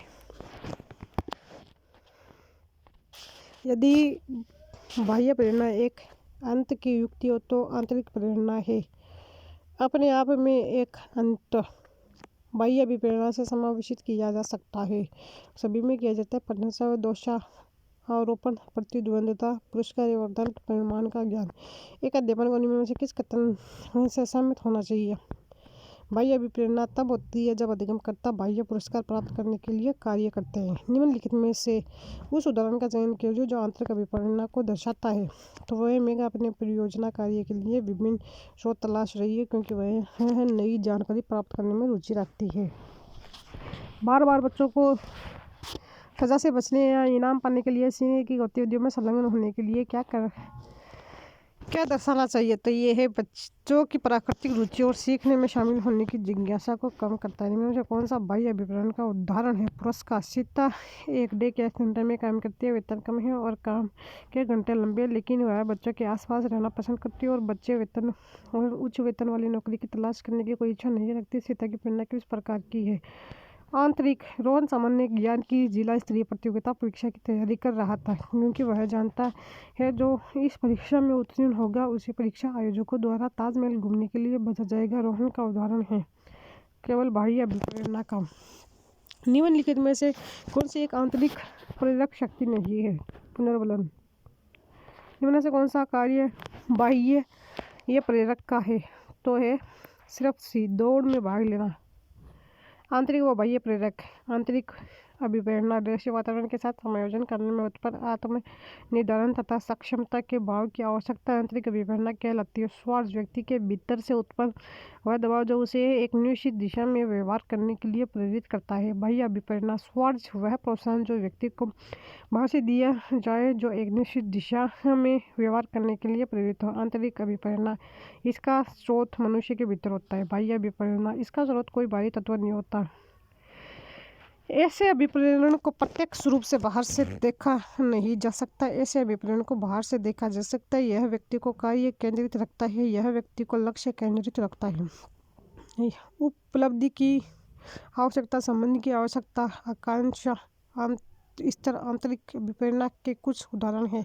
पुरस्कार, दंड, धन, दोषारोपण, प्रतिद्वंदिता, परिणाम के कारण प्रशंसा आदि बाह्य अभिप्रेरण के उदाहरण हैं। परिवेश की वस्तु जिसे प्राणी प्राप्त करने का प्रयास करता है। प्रेरक। अधिगम के विभिन्न सिद्धांतों का अध्ययन करने के पश्चात हम इस निर्णय पर पहुंचते हैं कि प्रबलन व उद्दीपन की प्रकृति परिवर्तनात्मक एवं मुख्य होती है, अर्थात व्यक्ति कुछ परिस्थितियों में इन्हें प्राप्त करना चाहता है तो कुछ परिस्थितियों में पलायन का भाव भी प्रकट करती है। प्रलोभन या प्रोत्साहन इंसेंटिव भी धनात्मक एवं ऋणात्मक प्रकृति के होते हैं। अतः इस प्रश्न का उत्तर प्रेरक होगा क्योंकि प्रेरकों की प्राप्ति से आवश्यकता में कमी आती है। फिर है सकारात्मक और अभिप्रेरणा के विविध सिद्धांत। सकारात्मक और नकारात्मक उत्तेजना या घटनाएं व्यवहार को प्रेरित करती है। कौन सा मनोवैज्ञानिक दृष्टि से इस प्रेरणा की तरह व्याख्या करते हैं। मूल प्रवृत्ति। इन संकट का सिद्धांत देने वाले हैं। उपलब्धि अभिप्रेरणा का सिद्धांत किसके द्वारा दिया गया है। निम्नलिखित में से कौन सा जोड़ा मूल प्रवृत्ति संवेग अनुरूप सही नहीं है, जैसा कि मैकडूगल ने उल्लेख किया है। प्रेरणा प्रबंधन हास सिद्धांत के प्रदाता है। विद्यार्थी के निष्पादन पर सकारात्मक प्रतिक्रिया देकर और गर्वित अनुभव कराकर मोस्लो के अनुसार पदानुसार प्रारूप के अनुसार शिक्षक निम्न में से विद्यार्थी की आवश्यकता की संतुष्टि कर रहा है। ये मास्लो द्वारा मानवीय अभिप्रेरणा को समझाने हेतु आधार आवश्यकताओं के 5 वर्ग बताए गए हैं। निम्न में से कौन सा वर्ग मास्लो द्वारा नहीं दिया गया। वातावरणीय सिद्धांत एनवायरमेंटल थ्योरी। इस सिद्धांत का प्रतिपादन व्यवहारवादी मनोवैज्ञानिक ने किया है। व्यवहारवादियों के अनुसार वातावरण में स्थित उत्तेजनाएं शरीर के ज्ञानवाही इंद्रियों में संवेदनाएं उत्पन्न करती है। संवेदनाएं स्नायु तंत्र द्वारा मस्तिष्क तक पहुंचती है और मस्तिष्क के आदेशानुसार अनुक्रिया होती है। वातावरण में उपस्थित सक्रिय उत्तेजना ही व्यवहार की प्रेरणा देती है। यही उद्दीपन अनुक्रिया सिद्धांत है। निम्न में से मैकडूगल द्वारा वर्णित मूल प्रवृत्ति है। सारी यह जिज्ञासा गौरव पलायन। मूल प्रवृत्ति सिद्धांत इंस्टिंक्ट थ्योरी। इस सिद्धांत के प्रतिपादक विलियम मैकडूगल है। यह सिद्धांत मानव द्वारा किसी परिस्थिति में किए गए व्यवहार को समझाता है। इसके अनुसार मानव के व्यवहार का कारण जन्मजात मूल प्रवृत्ति है। इस हेतु उन्होंने 4 मूल प्रवृत्तियों की एक सूची भी तैयार की। उन्होंने इससे संबंधित संवेगों की सारणी को भी प्रस्तुत किया। पलायन, एस्केप, फियर, युत्सा, combat, anger, repulsion, disgust, parental, tenderness, appeal, distress, sex, lust, curiosity, wonder, submission, negative self feeling, assertion, positive self feeling, gregariousness, loneliness, food seeking, hunger, acquisition, ownership, construction, creation, laughter, amusement. निम्न में से असममित युग्म का चयन कीजिए। तो है आंतरिक प्रेरणा सिद्धांत मॉर्गन। उपलब्धि अभिप्रेरणा का सिद्धांत किसके द्वारा दिया गया है? मैकक्लेलैंड। शरीर क्रिया सिद्धांत, फिजियोलॉजिकल थ्योरी। इस सिद्धांत के प्रतिपादक मॉर्गन है। मॉर्गन के अनुसार प्राणी की प्रतिक्रिया किसी बाह्य उद्दीपन पर निर्भर नहीं होती है, वरन केंद्र या प्रेरक की शक्ति द्वारा संचालित होती है। निष्पत्ति प्रेरणा सिद्धांत, अचीवमेंट मोटिवेशन थ्योरी। इस सिद्धांत के प्रतिपादक मैकक्लेलैंड है। मानव की अभिप्रेरणा वातावरण में से जाती है, इसमें उसके स्वभाव का योगदान नहीं होता। यह तब क्रियाशील व्यक्ति है जब व्यक्ति को यह मालूम हो किसी मानक को ध्यान रखते हुए उसके कार्य का मूल्यांकन होगा। शिक्षा में इसका महत्वपूर्ण स्थान है। आंतरिक प्रेरणा सिद्धांत, इंट्रिंसिक मोटिव थ्योरी। इस सिद्धांत के प्रतिपादक हल है। उनके अनुसार व्यक्ति की उत्सुकता, जिज्ञासा, खोजी प्रवृत्ति अभिप्रेरणा के पीछे मुख्य कारक होती है। उन्होंने बाह्य अभिप्रेरक की भूमिका को अस्वीकार किया। उन्होंने बंदरों पर प्रयोग किए। अंतर्निहित सिद्धांत, राइव थ्योरी। इस सिद्धांत के प्रतिपादक क्लार्क हॉल है। उनके अनुसार प्रनोद व्यक्ति में तनाव उत्पन्न करती है। यही व्यक्ति क्रियाशील होकर विपरीत व्यवहार करता है ताकि तनाव को दूर किया जा सके। भूख, प्यास, शोध क्रिया जैसे प्रनोदों की वजह से कोई अनुक्रिया प्रारंभ होती है और जारी रहती है। मनोविश्लेषणात्मक सिद्धांत, साइको एनालिटिकल थ्योरी। इस सिद्धांत के प्रतिपादक फ्रायर है। उनके अनुसार अभिप्रेरणा हेतु उत्तरदायी कारक मूल प्रवृत्ति और अचेतन हैं। उन्होंने दो आधारभूत मूल प्रवृत्तियों के रूप में जीवन मूल प्रवृत्ति और मृत्यु मूल प्रवृत्ति को सभी प्रकार के व्यवहारों का प्रमुख अभिप्रेरणात्मक स्रोत बताया है। XY सिद्धांत, XY थ्योरी। इस सिद्धांत का प्रतिपादन डगलस मैकग्रेगर ने किया। यह कार्यक्षेत्र में कर्मचारियों के विपरीत व्यवहार के पक्ष को बताता है। एक सिद्धांत जहां नकारात्मक पक्ष से संबंधित है, वहीं वह सिद्धांत सकारात्मक पक्ष से संबंधित है। प्रत्याशा सिद्धांत, एक्सपेक्टेंसी थ्योरी। इस सिद्धांत का प्रतिपादन सन 1964 में येल प्रबंध विश्वविद्यालय के विक्टर रूम ने किया। इस सिद्धांत के अनुसार किसी अभिप्रेरित व्यवहार की तीव्रता इस बात पर निर्भर करती है कि उससे परिणाम स्वरूप क्या प्राप्त होगा। आउटकम रिवार्ड, द्वितत्व या कारक सिद्धांत, टू फैक्टर थ्योरी। इस सिद्धांत का प्रतिपादन फ्रेडरिक हर्ट्जबर्ग द्वारा किया गया। इस अभिप्रेरणा आरोग्य सिद्धांत, मोटिवेशन हाजिन थ्योरी भी कहते हैं। इसके अनुसार कार्य क्षेत्र में दो तत्व होते हैं, अभिप्रेरक तत्व, मोटिवेटर्स जैसे प्रतिष्ठा, उपलब्धि आदि जो संतुष्टिदायक होते हैं। वहीं दूसरे तत्व आरोग्य, स्वच्छता तत्व, हाइजीन जिनके होने से असंतुष्टि कम होगी, जैसे वेतनमान आदि। हर्ट्जबर्ग के अनुसार यह तत्व एक दूसरे से स्वतंत्र होकर कार्य करते हैं, अर्थात असंतुष्टिदायक तत्वों से अभिप्रेरणा भी बढ़ जाए ऐसा संभव नहीं है। मेस्लो द्वारा वर्णित आवश्यकता सोपानिकी का सर्वोच्च चरण है। स्व यथार्थीकरण प्रेरक। निम्न में से कौन सा मास्लो की आवश्यकता के पदानुक्रम में सम्मिलित नहीं है? व्यक्तिवाद एवं समूहवाद। मास्लो के अनुसार सबसे पहले आवश्यकता है आती है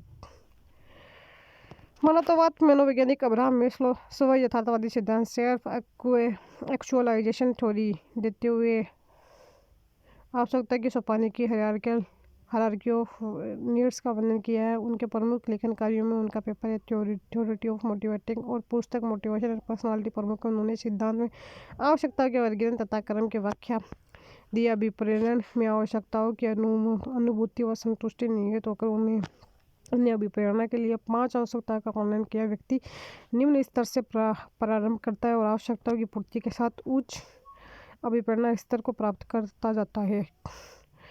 शारीरिक क्रियात्मक आवश्यकता, सुरक्षा की आवश्यकता, आत्मीयता, सम्मान, आत्मसिद्धि।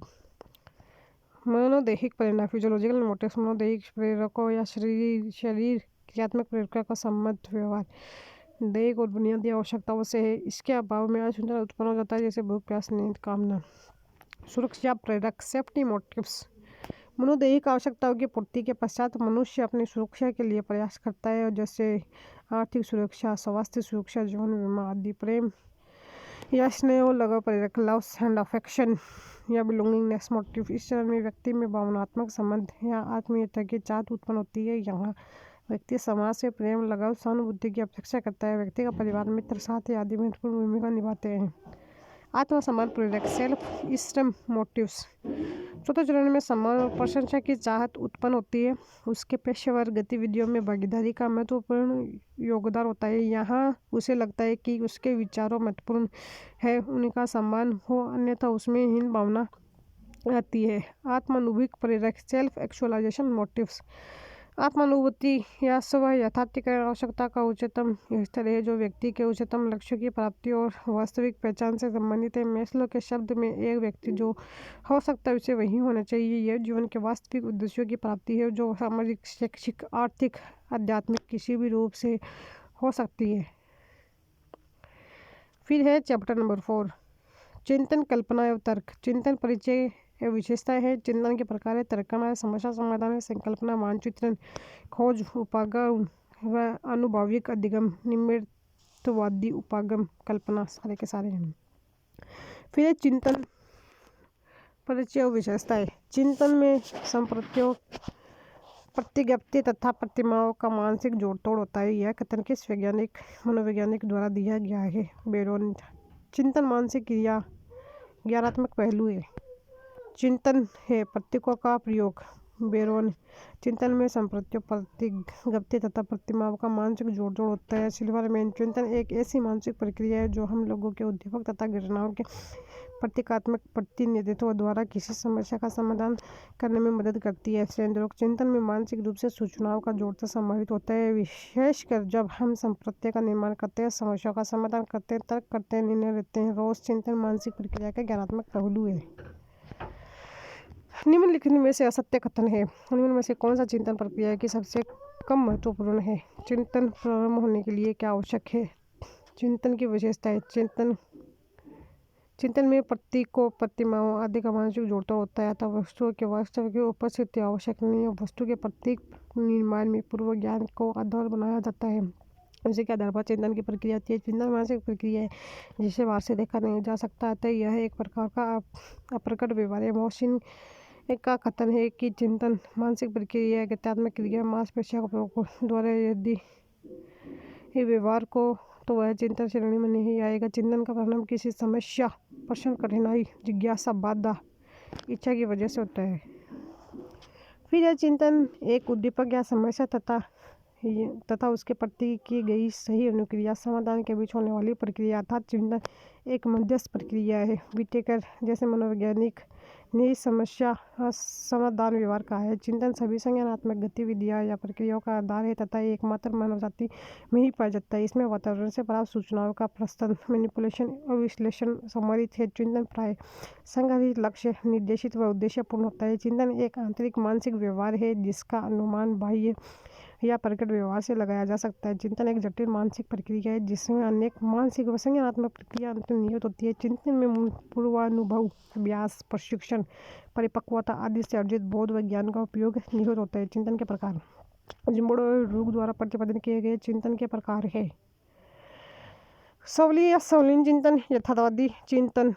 जिम्बोडो तथा रूक ने चिंतन के दो भागों में बांटा है। सवली या सवलीन चिंता ऑटिस्टिक थिंकिंग। चिंतन का वह स्वरूप जिसमें व्यक्ति के मानसिक प्रस्तन, मेंटल मैनिपुलेशन का आधार काल्पनिक विचार होते हैं। इस प्रकार के चिंतन द्वारा समस्या समाधान नहीं होता है। छात्र यदि कल्पना करते हुए यदि यह सोचता है कि पढ़ाई करने के बाद वह बड़ा ऑफिसर बनेगा, खूब पैसे कमाएगा, मकान होगा आदि, तो यह सवली ही चिंतन का ही उदाहरण है। यथार्थवादी चिंतन, रियलिस्टिक थिंकिंग, समस्या समाधान व्यवहार के अंतर्गत आने वाले चिंतन का वह स्वरूप जिसका संबंध वास्तविकता से होता है, यथार्थवादी चिंतन कहलाता है। निम्न में से यथार्थवादी चिंतन का एक प्रकार नहीं है। संश्लेषणात्मक चिंतन। जिम्बोडो और रूक ने यथार्थवादी चिंतन को निम्नलिखित 3 भागों में बांटा है। अभिसारी चिंतन, कन्वर्जेंट थिंकिंग, सृजनात्मक चिंतन, क्रिएटिव थिंकिंग, आलोचनात्मक चिंतन, क्रिटिकल थिंकिंग। अभिसारी चिंतन चिंतन का वह प्रकार जिसमें व्यक्ति दिए गए तथ्यों के आधार पर सही निष्कर्ष पर पहुंचता है, जिससे किसी त्रिभुज के लंबे व आधार के बारे में पता होने पर यदि आप सूत्र की सहायता से क्षेत्रफल ज्ञात करते हैं तो यह अभिसारी चिंतन का ही उदाहरण होगा। इसे निगुणात्मक चिंतन डिडक्टिव थिंकिंग भी कहा जाता है। इसमें एक समस्या का एक ही हल होता है। सृजनात्मक चिंतन का वह प्रकार जहाँ व्यक्ति दिए गए तथ्यों में अपनी ओर से नया तथ्य जोड़कर एक निश्चित निष्कर्ष पर पहुंचता है, उसे आग्रात्मक चिंतन इंडक्टिव थिंकिंग कहा जाता है। ऐसे चिंतन द्वारा जिस समस्या का समाधान होता है उसका कोई एक निश्चित उत्तर नहीं होता, अर्थात एक से अधिक हल होते हैं। आलोचनात्मक चिंतन का वह प्रकार जहाँ व्यक्ति किसी समस्या का समाधान करने से पूर्व उससे जुड़े सभी तथ्यों को गुण दोष को भलीभांति परखने के बाद किसी निष्कर्ष पर पहुंचे। निम्न में से अवसादी चिंतन की विशेषता नहीं है। चिंतन में गति दृढ़ता निम्न में से कौन सा सृजनात्मकता की ओर ले जाता है? अवसादी चिंतन अवसादी चिंतन का प्रत्याशा पत्र गिलफोर्ड व कीटो द्वारा प्रस्तुत किया गया था। इनके सामान्य विशेषताएं नीचे दी गई सारणी में वर्णित हैं। अभिसारी चिंतन कन्वर्ट चिंतन एक श्रेष्ठ व समाधान डाइवर्जेंट थिंकिंग।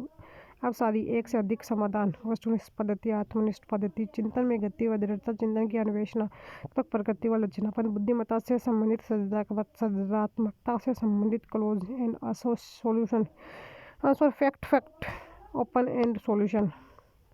उदाहरण, यदि आपसे कोई प्रश्न करे कि भारतीय स्वतंत्रता आंदोलन में किस स्वतंत्रता सेनानी को नेताजी नाम से संबोधित किया जाता है, उक्त प्रश्न का उत्तर देते समय आप जिस चिंतन प्रक्रिया का प्रयोग करेंगे वह अभिसारी है। किंतु यदि कोई आपसे कहे कि स्वतंत्रता संग्राम में सुभाष चंद्र बोस के योगदान पर प्रकाश डालिए, तो इस प्रश्न का उत्तर लिखते आप अभिसारी चिंतन का उपयोग करेंगे। हो सकता है आपका वो आपके मित्र का उत्तर एक दूसरे से अलग हो, किंतु फिर भी इस प्रश्न के संदर्भ में दोनों उत्तर अलग होते हुए भी सही हो सकते हैं। यही अभिसारी चिंतन की विशेषता है। अभिसारी चिंतन की योग्यताओं में सम्मिलित है सभी है, मौलिकता है, लचीलापन है, चिंतन प्रवाह है। अभिसारी चिंतन की योग्यताएं चिंतन प्रवाह फ्लुएंसी किसी एक विचार विशेष समस्या हेतु अनेक विचारों पर उत्पन्न करने की योग्यता, लचीलापन फ्लेक्सिबिलिटी। यह दर्शाता है कि चिंतन में कितनी विविधताएं, मौलिकता ओरिजिनलिटी। मौलिकता किसी विषय वस्तु पर सभी से अलग अभिनव साधारण विचार रखने की क्षमता। विस्तारण एलाबोरेशन वह योग्यता जो व्यक्ति को एक नए विचार के विस्तार में जाने तथा उसके निहितार्थ समझने के योग्य बनाती है। सृजनात्मक चिंतन में अभिसारी व अभिसारी चिंतन दोनों ही महत्वपूर्ण भूमिका है। अभिसारी चिंतन विविध विचार उत्पन्न करने में सहायक है, वहीं अभिसारी चिंतन सबसे उत्तम विचार की पहचान है। सृजनात्मक चिंतन की प्रक्रिया तैयारी की अवस्था प्रिपरेशन, समस्या को समझना है उसके विश्लेषण करना। तो भवन की अवस्था इंक्यूबेशन, समस्या समाधान प्रक्रिया में विशाल चेतन प्रयास से हट जाता है। प्रदीप्तिकरण इल्यूमिनेशन वह क्षण जब सृजनात्मक विचार की उत्पत्ति होती है। सत्यपन वेरिफिकेशन, समस्या समाधान के महत्व उपयोगिता का परीक्षण। चिंतन का वह स्वरूप जहाँ ज्ञानेंद्रियों का प्रयोग से तात्कालीन संवेदी अनुभवों के आधार पर चिंतन होता है कहलाता है। कुछ मनोवैज्ञानिक चिंतन के कई अन्य प्रकार सुझाए। प्रत्यक्षात्मक चिंतन प्रीसेप्चुअल थिंकिंग चिंतन का वह प्रकार जिसके आधार प्रत्यक्ष ज्ञान होता है, वह मुख्यतः बच्चों व पशुओं में पाया जाता है। इसमें संवेदना और प्रत्यक्षता कार्य करते हैं। यह निम्न स्तर का चिंतन है जिसका आधार पुराने के अनुभव है। इसमें ज्ञानेंद्रियों का प्रयोग होता है। मनोवैज्ञानिक इसे मूर्त चिंतन या स्थूल चिंतन कन्वर्जेंट थिंकिंग भी कहते हैं। कल्पनात्मक चिंतन इमेजिनरी थिंकिंग परिवर्तन के अभाव में चिंतन कल्पनात्मक चिंतन कहलाता है। यहाँ स्मृति के आधार पर चिंतन में पूर्व अनुभव का प्रयोग करता है। प्रत्येक चिन्हों एवं शब्दों का अधिक प्रयोग किया जाता है। प्रत्यात्मक चिंतन कॉन्सेप्चुअल थिंकिंग चिंतन का वह स्वरूप जिसमें पूर्व निर्मित संपत्तियों के आधार पर चिंतन है, इसे अमूर्त चिंतन भी कहा जाता है। इसमें चिंतन में भाषा संकेत सामान्यकृत विचार प्रयोग आते हैं। तार्किक चिंतन लॉजिकल थिंकिंग चिंतन का वह स्वरूप जहाँ व्यक्ति अपने तर्कों को क्रमबद्ध आधार बनाकर चिंतन करता है।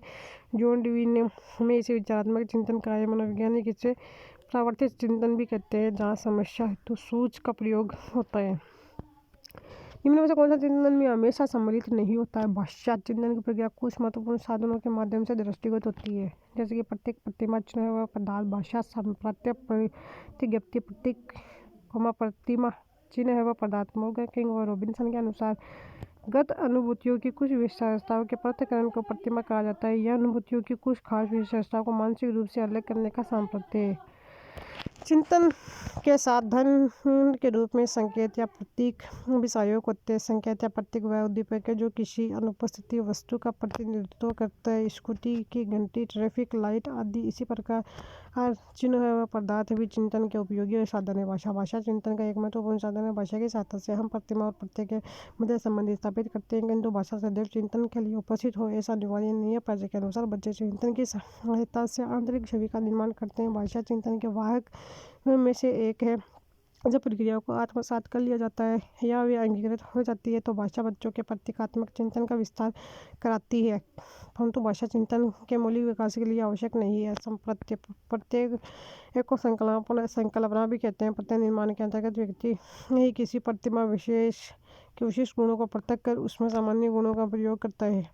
प्रतिज्ञप्ति चिंतन की प्रक्रिया में व्यक्ति एक संप्रत्यय को दूसरे से, एक संप्रत्यय की विशेषता को दूसरे से जोड़ता है। यह सभी संज्ञानात्मक क्रियाएं एक वाक्य के रूप में परिवर्तित हो जाती है जहाँ एक संप्रत्यय दूसरे से संबंधित होता है। यह प्रतिज्ञप्ति है। फिर तर्क चिंतन की वह प्रक्रिया जिसमें निष्कर्ष होता है अथवा सामान्य नियमों के आधार पर समस्या समाधान होता है।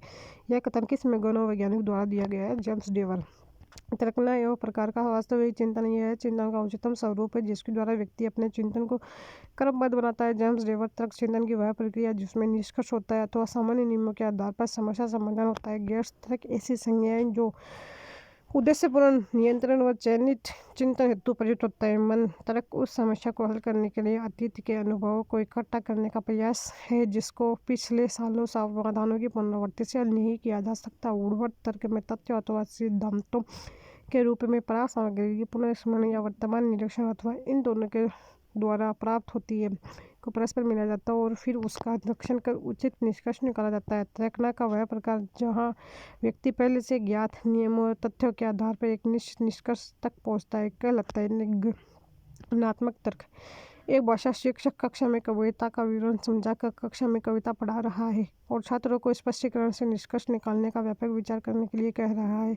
यह आगमनात्मक तर्क है। फिर है 1516 मनोवैज्ञानिक ने तर्क के निम्नलिखित 4 प्रकार बताए। निगमनात्मक तर्कन। डिडक्टिव तर्कना का वह स्वरूप जहाँ व्यक्ति पहले से ज्ञात नियमों और तथ्यों के आधार पर एक निश्चित निष्कर्ष पर पहुँचने की कोशिश करता है। यह एक अभिग्रह या पूर्व धारणा से प्रारंभ होता है। आगमनात्मक तर्कना। Inductive reasoning. तर्क का वह स्वरूप जहाँ व्यक्ति दिए गए तथ्यों में से नए तथ्यों को जोड़कर एक निश्चित निष्कर्ष पर पहुँचता है। आगमनात्मक चिंतन में व्यक्ति अपनी कल्पना से कुछ ऐसी चीज़ों को जोड़ता है जो प्रस्तुत आंकड़ों से सीधे ज्ञात नहीं किए जा सकते। आलोचनात्मक तर्कना। Logical reasoning. व्यक्ति किसी वस्तु, घटना, व्यक्ति, तथ्य के बारे में सोचते समय या समस्या समाधान करते समय प्रत्येक उपाय के गुण दोष की परख कर लेता है। उसके पश्चात ही निष्कर्ष पर पहुँचता है। सादृश्यवाची तर्कना। Analogous reasoning. इससे सामान्य अनुमान भी कहते हैं। तर्कना के इस स्वरूप में व्यक्ति उपमा के आधार पर तक वितर्क करते हुए किसी निष्कर्ष पर पहुंचता है। यदि शिक्षक छात्र से एक प्रश्न कि वीर दुर्गादास राठौड़ महाराणा प्रताप के समान पराक्रम में वीर कैसे थे तो इस प्रश्न का उत्तर देते समय उपयोग में आने वाली तर्कना सादृश्यवाची तर्कना कहलाती है। समस्या समाधान। समस्या समाधान के संबंध में असत्य कथन है। समस्या सदैव किसी अवरोध अथवा बाधा के रूप में आती है। समस्या समाधान नहीं है। संगीत संबंधी योग्यता के बारे में। समस्या समाधान एक संज्ञानात्मक व्यवहार है। यह उस आवश्यकता है जब व्यक्ति किसी लक्ष्य पर पहुंचना चाहता है किंतु लक्ष्य आसानी से उपलब्ध नहीं होता। समस्या सदैव व्यक्ति द्वारा सम्मान किए जाने वाले बाधा के रूप में नहीं आती। यह एक निश्चित पहुंचाने के लिए संपत्ति कोई सरल व्यवहार कार्य भी हो सकता है। यह निश्चित क्रम का अनुसरण करती है। चिंतन का यह भी परिणाम अभ्यास प्रशिक्षण पर निर्भर करती है। महत्वपूर्ण कथन।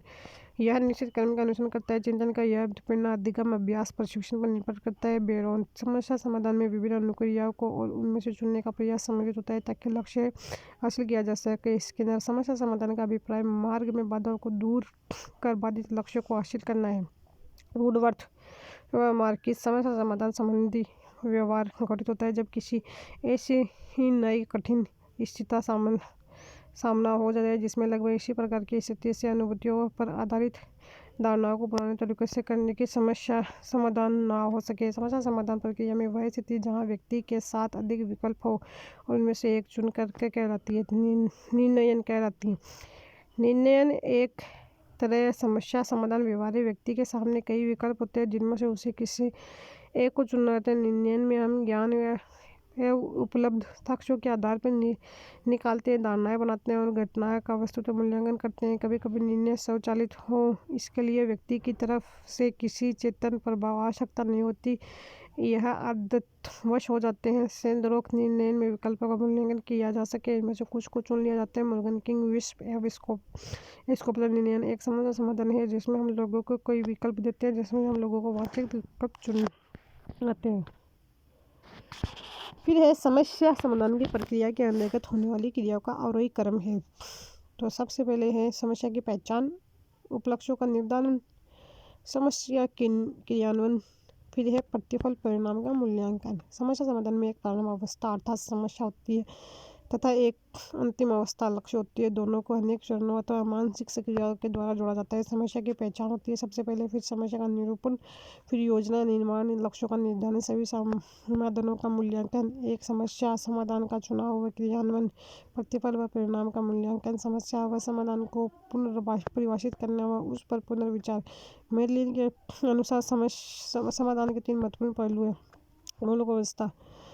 मौलिक अवस्था से तात्पर्य उस अवस्था से जो समस्या के सामने आने पर प्रारंभ होती है। नियम 2। नियम से तात्पर्य उस कार्य विधि से होता है जिसे व्यक्ति समस्या की मौलिक अवस्था से लक्ष्य अवस्था तक पहुंचने के लिए अपनाता है। लक्ष्य अवस्था वह अवस्था जो लक्ष्य पर पहुंचाने अर्थात समस्या का समाधान करने के बाद उत्पन्न होती है। समस्या समाधान प्रक्रिया के कुछ मुख्य अवरोध है। मानसिक विन्यास, अभिप्रेरणा का विभाव।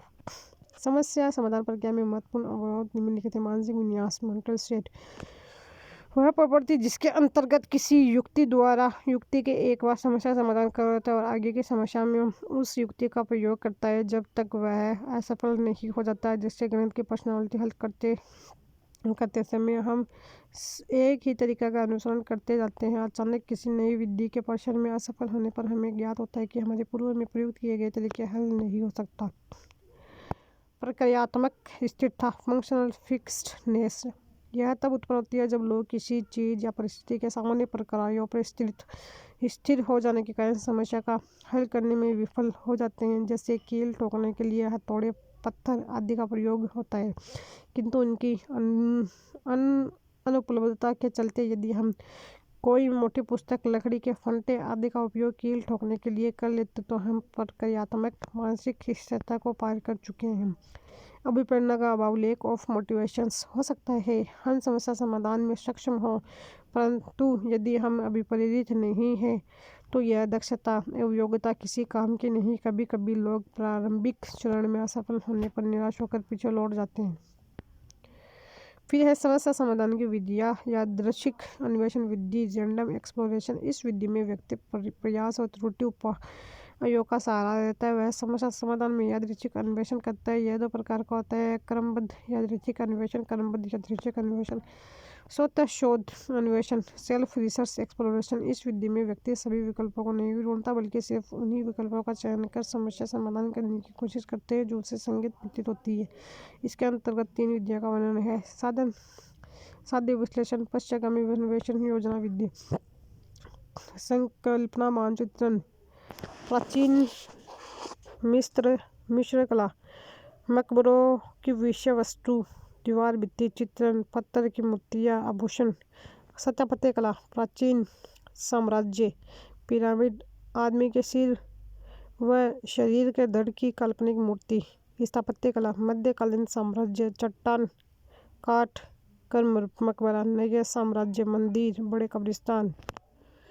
निम्न से चित्रण है। पथ्य मानचित्रण, अवधारणा संकल्पना, पथ्य मानचित्रण, कॉन्सेप्ट मैपिंग। इस अवधारणा का प्रयोग सर्वप्रथम जोसेफ डी नोवेक ने किया था। राष्ट्रीय पाठ्यचर्या की रूपरेखा 2005 तथा निःशुल्क एवं अनिवार्य बाल शिक्षा का अधिकार अधिनियम 2009 ने शिक्षा के क्षेत्र में क्रांतिकारी परिवर्तन किए हैं।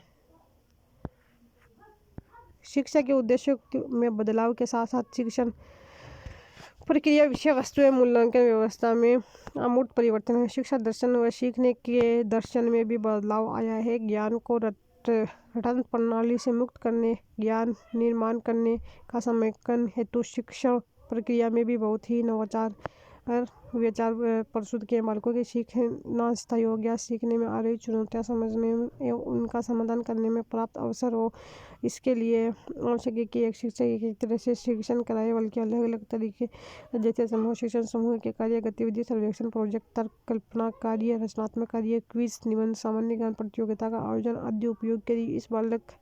इससे बालक रूप से उनका सार्थक होना, ज्ञान निर्माण होगा। एक सीख सहयोगी इन्होंने विद्याओं में एक विद्या है अवधान मानचित्र, जो एक शिक्षक शिक्षार्थी दोनों के लिए उपयोगी है।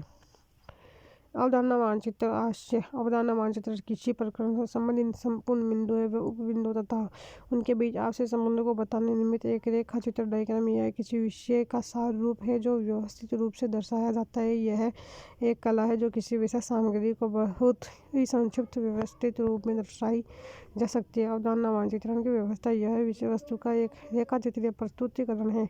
यह विभिन्न अवधारणाओं के बीच सार्थक संबंधों को दर्शाता है, वर्णन करता है। सामान्य अवधारणा वर्ताकार, आयताकार या वर्गीकृत आकृति के अंदर लिखा जाता है। ये वर्ताकार, आयताकार या वर्गाकार आकृतियों का एक दूसरे रेखा एवं रेखा शब्दों के साथ जुड़ी रहती है। अवधारणा पदानुक्रम हियरार्किकल ऑर्डर, ऊपर से नीचे की ओर। मूल अवधारणा को सबसे ऊपर लिखा जाता है, अन्य अवधारणाओं को नीचे लिखा जाता है। बाद में मूल अवधारणा को अन्य अवधारणाओं से पुनः लिखा जाता है।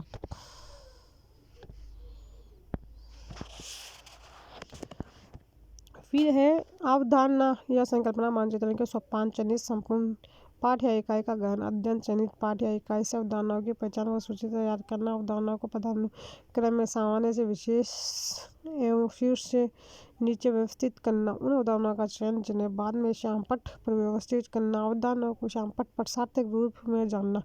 इन अवधारणाओं पर घेरा या बॉक्स बनाना एवं आपस में संबंध बताने के लिए लाइन खींचना।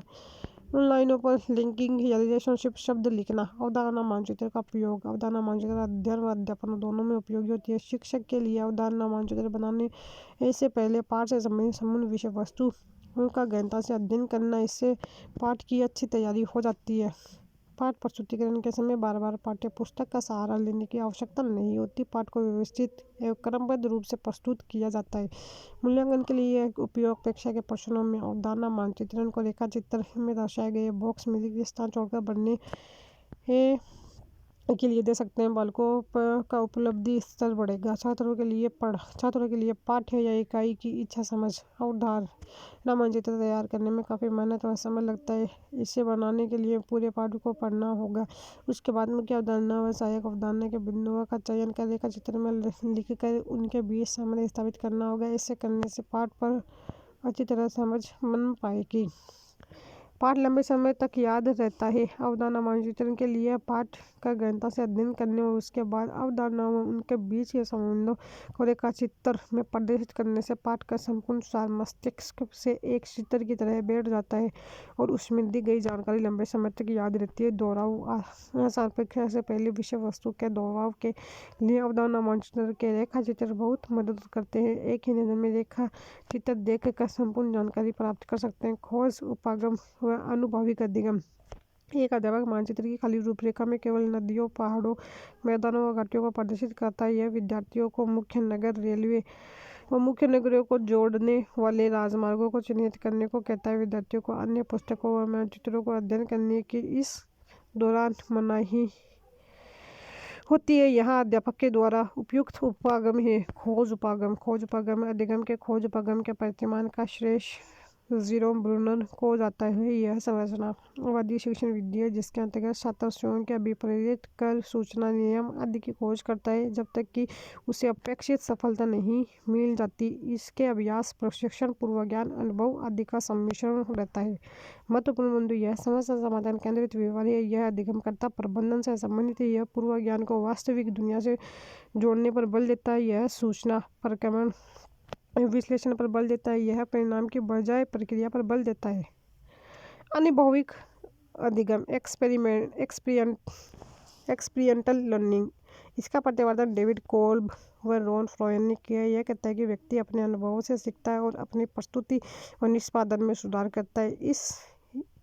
यह इस तथ्य को भी प्रतिपादित करता है कि अधिगम एक सतत प्रक्रिया है। इसमें व्यवहारवादी और संरचनावादी उपागम के मिश्रण को देखा जा सकता है। अनुभविक अधिगम एक्सपीरियंटल लर्निंग प्रोसेस मूर्त अनुभव कंक्रीट एक्सपीरियंस व्यक्ति अधिगम प्रक्रिया में मूर्त अनुभवों को पर्याप्त करता है। विचारशील निरीक्षण रिफ्लेक्टिव ऑब्जर्वेशन प्राप्त अनुभवों पर व्यक्ति चिंतन करता है और उनमें आवश्यक परिवर्तन यदि संभव हो की संभावना को तलाशता है। अमूर्त संप्रेतीकरण एब्स्ट्रैक्ट कॉन्सेप्चुअलाइजेशन पूर्व में प्राप्त अनुभवों का विचारशील निरीक्षण करने के पश्चात व्यक्ति उनके संदर्भ में भविष्योपयोगी अवधारणाएं बनाता है। सक्रिय परीक्षण एक्टिव एक्सपेरिमेंट निर्मित अवधारणा का व्यक्त सक्रिय रूप से नई परिस्थिति में प्रयोग करता है। अनुभाविक अधिगम के इन्हीं 4 चरणों के प्रभाव के आधार पर आगे चलकर अधिगमकर्ताओं की 4 शैलियाँ विकसित की गई है। अपसारी चिंतक डाइवर्स, समायोजक अकोमोडेटर्स, अभिसारी चिंतक कन्वर्जेंट, आत्मसात करने वाले असिमिलेटर्स। अनुभाविक अधिगम की प्रक्रिया क्रियाकार्य करने को प्राप्त अनुभव प्रतिक्रिया उत्पन्न परिणामों को साझा करना प्रयुक्त प्रक्रिया का विश्लेषण निष्कर्षों का सामान्यीकरण समान परिस्थितियों में परिणाम को लागू करना। अनुभाविक अधिगम प्रकार मूर्त अनुभव सक्रिय प्रशिक्षण समायोजक निरीक्षण अपसारी चिंतक अमूर्त चिंतन अभिसारी चिंतन आत्मसात करने वाला संरचनावाद या निमित्तवाद सीखने के निमित्तवाद या संरचनावादी उपागम के संदर्भ में सही कथन है। विद्यार्थी सूचनाओं से परे जाकर ज्ञान का निर्माण करते हैं। उनके लिए निम्न में से कौन सी विद्या सबसे अधिक उपयुक्त है? निमित्तवाद के 5 ई उपागम के किस सोपान में शिक्षार्थी सीखी गई अवधारणा को अन्य संबंधी अवधारणाओं से जोड़ते हैं और अपने ज्ञान और ज्ञान समझ का उपयोग वास्तविक संसार में करते हैं?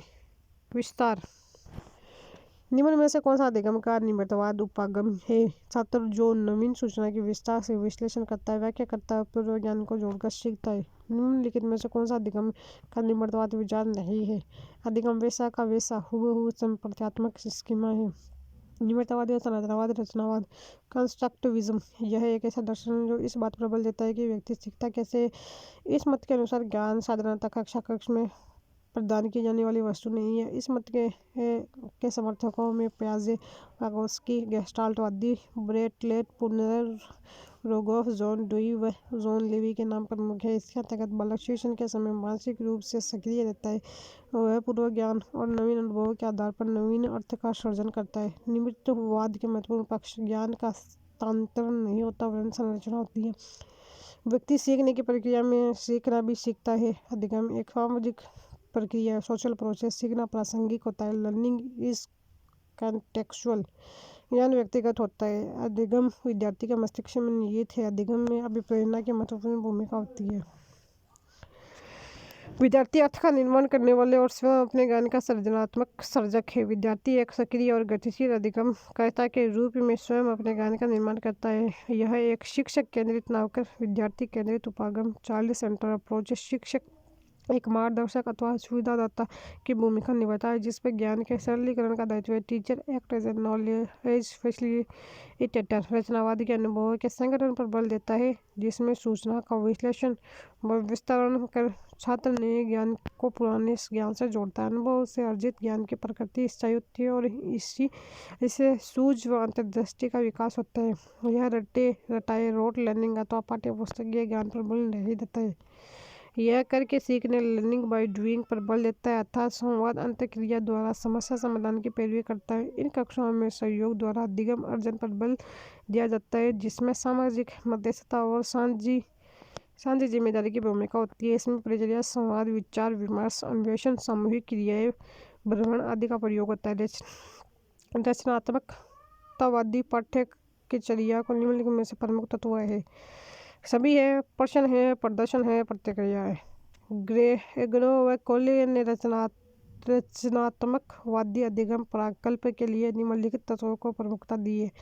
हिस्ट्री फ्रेम यह सीखने के उपकरणों लर्निंग एपिसोड्स के लक्ष्य कार्यों और प्रकार को निर्धारित करता है। वर्ग विभाजन इसमें सामाजिक संरचनाएं और समूह अंतःक्रियाएं सम्मिलित होती है जो सीखने वाले या विद्यार्थी के शामिल होने इन्वॉल्वमेंट को निर्धारित करती है। समायोजक, यह रचनावादी पाठ्यचर्या का हृदय होता है तथा यह पूर्व ज्ञान को नवीन ज्ञान से जोड़ने का माध्यम होता है। प्रश्न, यह विद्यार्थी के विचारों को प्रोत्साहित करने, प्रेरित करने, संगठित करने और साझा करने के माध्यम होते हैं।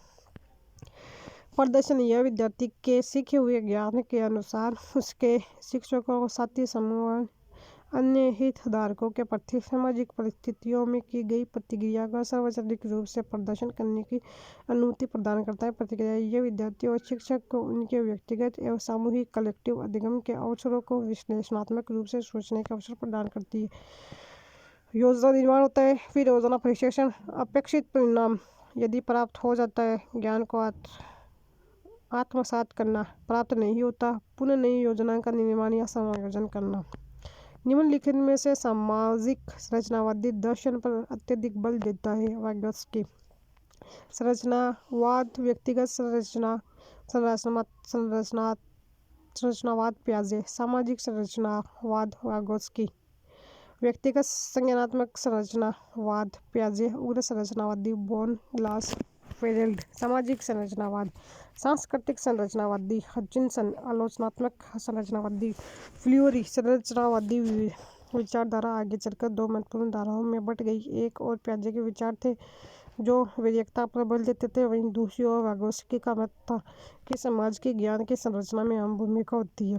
संरचनावाद की प्रथम लहर, फर्स्ट वेव ऑफ कंस्ट्रक्टिविज्म, इसके समर्थकों में पियाजे का नाम प्रमुख है, जो कि ज्ञान के निर्माण में मनोवैज्ञानिक स्रोत एवं बालक की स्वयं की सक्रिय भूमिका को महत्वपूर्ण मानते हैं। पियाजे ने इस सिद्धांत हेतु आत्म-सत्याकरण व समाविष्टीकरण के संप्रत्यय सुझाए। वहीं से आगे चलकर उग्र संरचनावाद रेडिकल कंस्ट्रक्टिविज्म को बल मिलता है, जो कहता है कि ज्ञान को व्यक्ति की स्वयं की रचना मानना चाहिए, उसे सही अथवा गलत नहीं ठहराया जा सकता।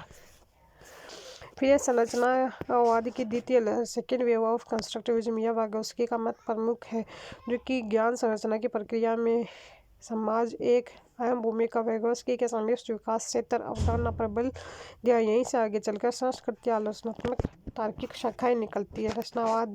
रचनात्मक वादी पाठ्यचर्या के अनुप्रयोग से संबंधित महत्वपूर्ण संप्रत्यय है।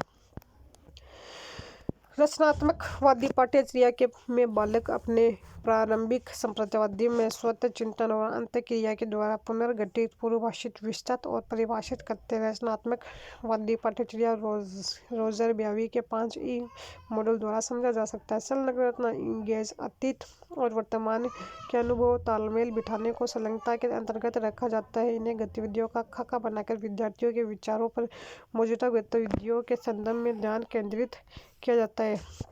खोजना, एक्सप्लोर, इसमें विद्यार्थी विषय का गहन अन्वेषण या खोज करते हैं। अध्यापक जरूरी सवाल पूछकर उन्हें संवाद को सुनकर यह सुनिश्चित करता है कि बच्चों में कुछ नया खोज करने की प्रवृत्ति विकसित हो रही है।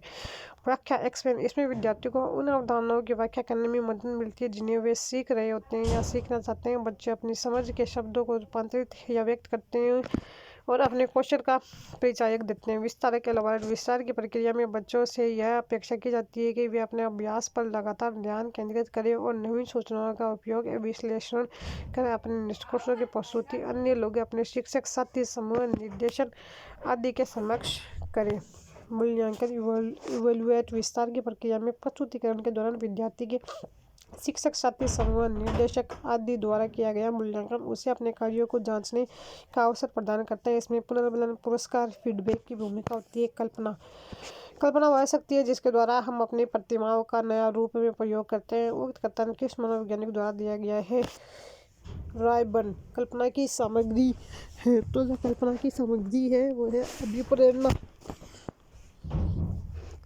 फिर है कल्पना की महत्वपूर्ण परिभाषा है वुडवर्थ। कल्पना की मानसिक प्रहसन है जहाँ व्यक्ति पहले वास्तव में देखे हुए तथ्य का स्मरण करता है, उसके बाद उन्हें नए नमूनों में सजाता है या पुनः व्यवस्थित करता है। मैकडूगल। दूरस्थ या परोक्ष वस्तुओं के संबंध में चिंतन करना ही कल्पना है। बोरिंग और अन्य कल्पना की समग्र स्मृतियाँ, इसमें वास्तविकता से अवास्तविकता का सर्जन किया जाता है। रायबन कल्पना वह शक्ति है जिसके द्वारा हम अपनी प्रतिमाओं का नया रूप में प्रयोग करते हैं। बोआज कल्पना वास्तविक के अंदर उत्तेजना के अनुपस्थिति में ज्ञानात्मक अनुभव है जो प्राय पूर्व प्रत्यक्ष से संबंधित होती है। निम्न में से कौन सी विशेषता कल्पना को चिंतन से अलग करती है? यह असंगत और वास्तविकता से परे है। चिंतन एवं कल्पना में अंतर। चिंतन का समस्या समाधान से, किंतु कल्पना में कोई निश्चित समस्या नहीं होती और न ही उसकी कोई निश्चित समाधान होता है। चिंतन में क्रमबद्धता होती है एवं तर्क होते हैं, वहीं कल्पना में इनका अभाव होता है। चिंतन की प्रक्रिया लक्ष्य और निर्देशित होती है, वहीं कल्पना में विचारों में असंगतता पाई जाती है। चिंतन में वास्तविकता एवं कल्पनात्मकता दोनों ही हो सकती है, वहीं कल्पना का वास्तविकता से कोई संबंध नहीं होता है। एक अभियंता अपने पुस्तकीय ज्ञान व मानसिक विचार शक्ति का प्रयोग करके एक नदी पर पुल का निर्माण करता है। उस प्रक्रिया में वह किस प्रकार की कल्पना का प्रयोग कर रहा है? रचनात्मक कल्पना। कल्पना का वह स्वरूप जिसके अंतर्गत व्यक्ति कोई कविता अथवा गीत का सृजन करे कहलाती है कल्पनात्मक कल्पना। रिप्रोडक्टिव इमेजिनेशन, पूर्ण और प्रोडक्टिव इमेजिनेशन, कंस्ट्रक्टिव इमेजिनेशन और जनरेटिव इमेजिनेशन। पुनरुत्पादन कल्पना का वह स्वरूप जहाँ व्यक्तिगत अनुभूतियों को जो चेतन में लाने का प्रयास करते हैं। उदाहरण वाले किसी सुनी हुई कहानी को उसी रूप में अभिव्यक्त करने का प्रयास करें। फिर है उत्पादनात्मक कल्पना का वह स्वरूप जहाँ गत अनुभवों की प्रतिमाओं को एक नए स्वरूप व नवीन प्रकार से प्रस्तुत करता है। रचनात्मक कल्पना। जब उत्पादनात्मक कल्पना का प्रयोग भौतिक सामग्री के रूप में किया जाए जो उसे रचनात्मक कल्पना कहते हैं। उदाहरण जैसे भवन निर्माण से पूर्व एक इंजीनियर पहले ही कल्पना करके उसकी रूपरेखा तैयार कर लेता है। सृजनात्मक कल्पना। उत्पादनात्मक कल्पना का वह स्वरूप जिसकी मदद से अभौतिक तत्वों का सृजन किया जाता है, जैसे कविता, कहानी, संगीत आदि। जेम्स रेवर का वर्गीकरण। पुनरुत्पादनात्मक और उत्पादनात्मक दो प्रकार का होता है, रिसेप्टिव और क्रिएटिव दो प्रकार का होता है, प्रैग्मेटिक इमेजिनेशन और एस्थेमेटिक। प्रैग्मेटिक दो प्रकार का होता है, थ्योरेटिकल और प्रैक्टिकल। एस्थेमेटिक सौंदर्य बोधी इमेजिनेशन, आर्टिस्टिक्स और फैंटास्टिक्स। ग्राही कल्पना, आदनात्मक कल्पना या ग्रहणात्मक कल्पना। इस अनुकरणात्मक कल्पना भी कहते हैं। इस कल्पना के द्वारा व्यक्ति ऐसी वस्तु की कल्पना करता है जिसकी उससे प्रत्यक्ष अनुभूति न हो। शिक्षण में इस प्रकार की कल्पना का उपयोग होता है। उदाहरण एक शिक्षक बच्चों में कोई इतिहास पढ़ाता है, तब बालक की कल्पना ग्रहणात्मक होती है। सृजनात्मक कल्पना में कोई व्यक्ति पूर्व अनुभूतियों को नवीन क्रम में सुसज्जित करता है, यह भविष्योन्मुखी होती है। इसके दो स्वरूप होते हैं, परिमाणवादी या कार्य साधनात्मक। सृजनात्मक कल्पना वह स्वरूप जिसका कोई उपयोगी परिणाम हो, इसके कुछ सीमाओं में रहकर विशेष लक्ष्य की पूर्ति के लिए कल्पना की जाती है। दो प्रकार की होती है, सैद्धांतिक या विचारात्मक। इस कल्पना का प्रयोग सिद्धांतों, नियमों, विचारों, आदर्शों का निर्माण किया जाता है। उदाहरण जैसे न्यूटन का गुरुत्वाकर्षण का सिद्धांत, व्यवहारिक या क्रियात्मक सिद्धांत। यह कल्पना जीवन व्यवहार उद्देश्यों की पूर्ति के लिए की जाती है। उदाहरण भ्रमण यात्रा, योजना बनाना, मकान, पुल आदि का निर्माण। रसात्मक सौंदर्य बोधी। यह कल्पना सौंदर्य, लिप्सा या भावनात्मक की संतुष्टि में प्रयुक्त होती है। इसमें मस्तिष्क कल्पना अभिव्यक्ति के लिए पूर्णतः स्वतंत्र होती है। इसके दो स्वरूप होते हैं, कलात्मक। इसके द्वारा कला संबंधी कार्यों का सृजन होता है। उदाहरण नाटक, कहानी, कविता, उपन्यास आदि।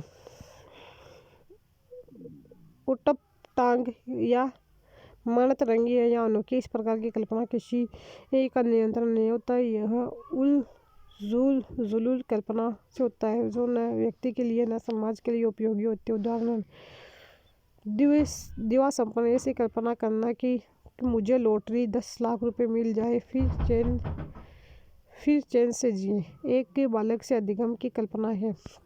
कल्पना का महत्व है समायोजन, सौंदर्य बोध का विकास, योजना निर्माण, नवीन सृजन में उपयोगी, आत्मसंतोष का विकास, सामाजिकता का विकास, अच्छा स्वास्थ्य, स्मृति व ज्ञानार्जन। फिर चैप्टर 5 व्यक्तित्व का सामान्य परिचय। निम्नलिखित वाक्य में से रिक्त स्थान की पूर्ति कीजिए। व्यक्तित्व शब्द लैटिन भाषा के शब्द पर्सोनोटा से लिया गया है, जिसका अर्थ होता है मुखौटा। व्यक्तित्व पर्सनालिटी शब्द एक शाब्दिक रूप लैटिन भाषा के शब्द पर्सोना से लिया गया है, जिसका अर्थ है मुखौटा। व्यक्तित्व से तात्पर्य उन विशेष तरीकों से है जिनके द्वारा व्यक्तियों और स्थितियों के प्रति अनुक्रिया की जाती है। व्यक्तित्व व्यक्ति में उन मनो और दैहिक व्यवस्थाओं का गत्यात्मक संगठन है जो वातावरण के साथ उसके अपूर्व समायोजन को निर्धारित करता है। व्यक्तित्व की परिभाषा दी है GW ऑलपार्ट ने।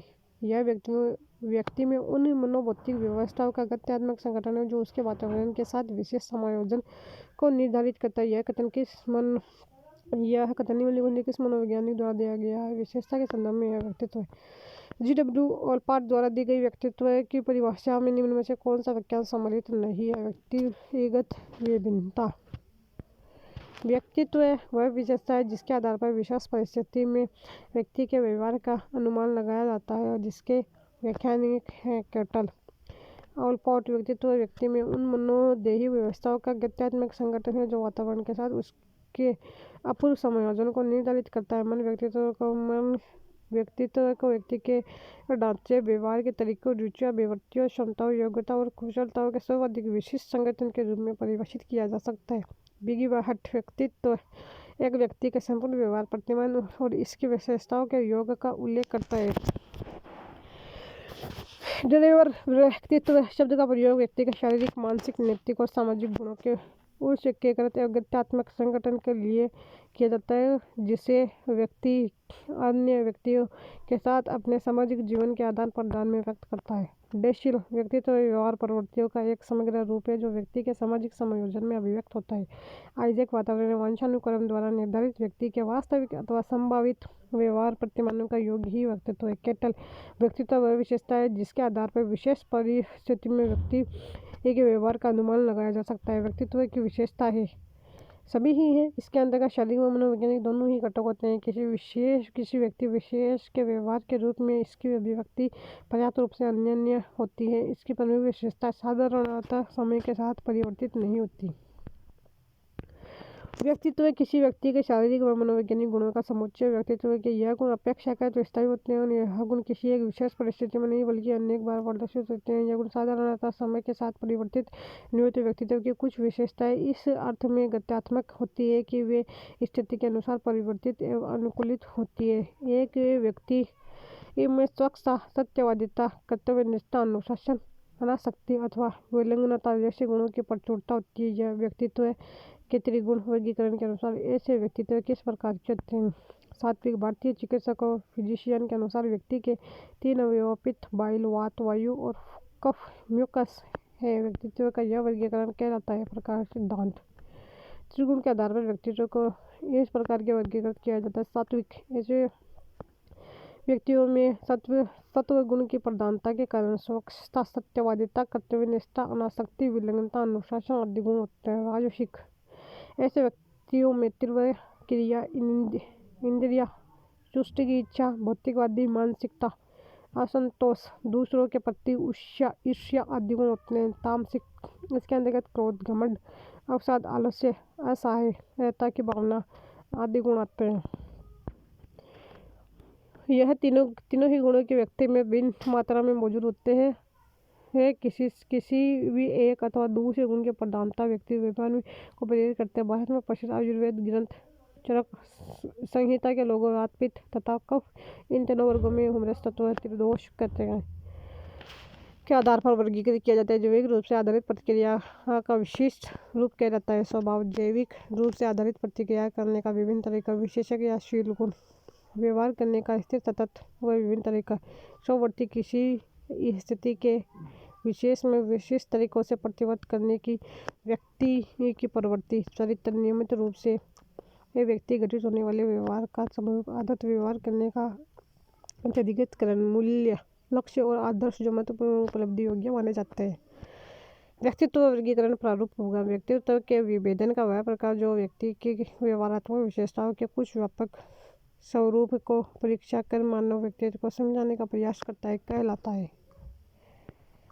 व्यक्तित्व वर्गीकरण प्रारूप उपगम। यह उपगम व्यक्ति के प्रशिक्षित व्यवहारक विशेषताओं के कुछ व्यापक स्वरूप का परीक्षण कर मानव व्यक्तित्व को समझाने का प्रयास करता है। प्रत्येक व्यवहार परक स्वरूप किसी एक प्रकार को इंगित करता है, जिसके अंतर्गत उस स्वरूप की व्यवहार परक विशेषता में समानता के आधार पर व्यक्तियों को रखा जाता है। विशेषक उपागम वह विशिष्ट मनोवैज्ञानिक गुणों पर बल देता है, जिसके आधार पर व्यक्ति संगत और स्थिर रूप में भिन्न होते हैं। उदाहरणार्थ, एक व्यक्ति कम शर्मिला हो सकता है जबकि दूसरा अधिक। एक व्यक्ति अधिक मैत्रीपूर्ण व्यवहार कर सकता है जबकि दूसरा कम। यह शर्मिलापन और मैत्रीपूर्ण व्यवहार उन विशेषताओं का प्रतिनिधित्व करते हैं जिनके आधार पर व्यक्तियों में संबंधित व्यवहारपरक गुणों या विशेषकों की उपस्थिति या अनुपस्थिति की मात्रा का मूल्यांकन किया जा सकता है। अंतःक्रियात्मक उपागम स्थिति परक विशेषताएं हमारे व्यवहार को निर्धारित करने में महत्वपूर्ण भूमिका है। लोग स्वतंत्र या आश्रित व्यवहार करेंगे, यह उनमें आंतरिक व्यक्तित्व विशेषता पर निर्भर नहीं करता है, बल्कि इस पर निर्भर करता है कि किसी विशिष्ट स्थिति में बाह्य पुरस्कार अथवा खतरा उपलब्ध है या नहीं। बाजार में, न्यायालय में अथवा पूजा स्थलों पर लोगों के व्यवहारों का परीक्षण कर स्थितियों के अप्रतिरोध प्रभाव को देखा जा सकता है। व्यक्तित्व के वर्गीकरण का प्रारूप है। हिप्पोक्रेट्स का वर्गीकरण युग का वर्गीकरण है। फ्रीडमैन व रोजमैन का वर्गीकरण शेल्डन का वर्गीकरण है। कैशमेयर का वर्गीकरण व्यक्तित्व का पहला प्रकारात्मक वर्गीकरण प्रस्तुत किया है, हिप्पोक्रेट्स ने किया था। फिर हिप्पोक्रेट्स द्वारा दिए गए वर्गीकरण के अनुसार जो बालक निराशावादी, दुखी और संज्ञानात्मक रूप से कमजोर होते हैं उन्हें कहते हैं विषादग्रस्त। मेलेकोलिक। हिप्पोक्रेट्स का वर्गीकरण व्यक्तित्व का प्रथम प्रकारात्मक वर्गीकरण ग्रीक चिकित्सक हिप्पोक्रेट्स द्वारा प्रस्तावित किया गया था। यह फ्लूइड्स और ह्यूमरस पर आधारित था। हिप्पोक्रेट्स का वर्गीकरण कोलेरिक, पिलापित, चिड़चिड़ा व बेचैन स्वभाव, संवेगात्मक रूप से कमजोर परंतु शारीरिक रूप से शक्तिशाली, कोपशील। सिंगुलिक, शारीरिक रूप से सबल और संवेगात्मक रूप से स्थिर, संतुलित, प्रसन्न और खुश मिजाज, उत्साही और आशावादी। मिलनकोलिक, कलापित, उदास एवं मंदित, निराशावादी, शक्तिहीन और दुखी, विवादित, संवेगात्मक और शारीरिक रूप से कमजोर। फेलगेमेटिक, कफ, आनंदयुक्त एवं सुसत, शांत, निष्क्रिय व भावशून्य, विरक्त, संज्ञानात्मक रूप से सशक्त परंतु शारीरिक रूप से कमजोर। निम्न में से कौन सा शेल्डन द्वारा प्रयुक्त व्यक्तित्व के वर्गीकरण का प्रकार नहीं है? रोगाकृतिक। एस शेल्डन ने सभी मनुष्य के शारीरिक आयामों को गोलकाय, मध्यकाय और लंबकाय श्रेणियों में विभक्त किया है। व्यक्तित्व का यह सिद्धांत कहलाता है प्रारूप सिद्धांत। प्रकार शेल्डन का वर्गीकरण शेल्डन्स क्लासिफिकेशन, इसे सोमेटोटाइप सिद्धांत भी कहा जाता है। एंडोमॉर्फिक, छोटे मर्दूल गोलाकृति के शिथिल सामाजिक मिलनसार। एक्टोमॉर्फिक, पतले लंबे सुकुमार लंबाकृतिक, कुशाग्र, बुद्धि, कलात्मक व अंतर्मुखी। म्यूजोमॉर्फिक, मजबूत पेशियों समूहों, आयताकृतिक, ओजस्वी व साहसिक। कैशमेयर के वर्गीकरण के अनुसार पिकनिक प्रकार के व्यक्तित्व की विशेषता होती है। छोटा कद व भारी शरीर। शारीरिक गुणों के आधार पर व्यक्तित्व का वर्गीकरण किसके द्वारा किया गया है? कैशमेयर। निम्नलिखित में से कौन सा कैशमेयर द्वारा प्रदत्त व्यक्तित्व के शरीर संरचना के सिद्धांत के वर्गीकरण का एक प्रकार है? दुर्बल। फिर है इसमें मैच करना है शायद, तो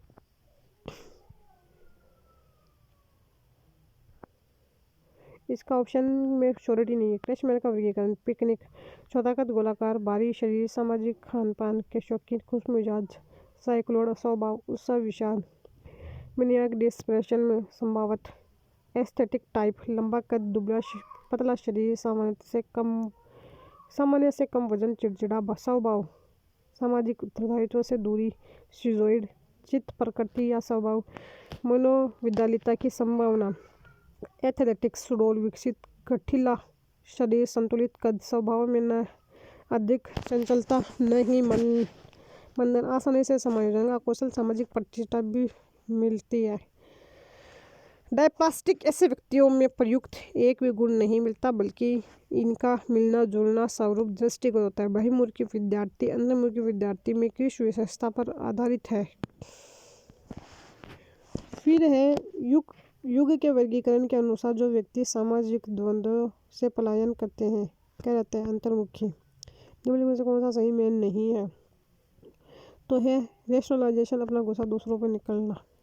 एकांत में विश्वास रखने वाला व्यक्ति कहलाता है। अंतर्मुखी व्यक्तित्व का अंतर्मुखी तथा बहिर्मुखता के रूप में वर्गीकरण दिया गया है।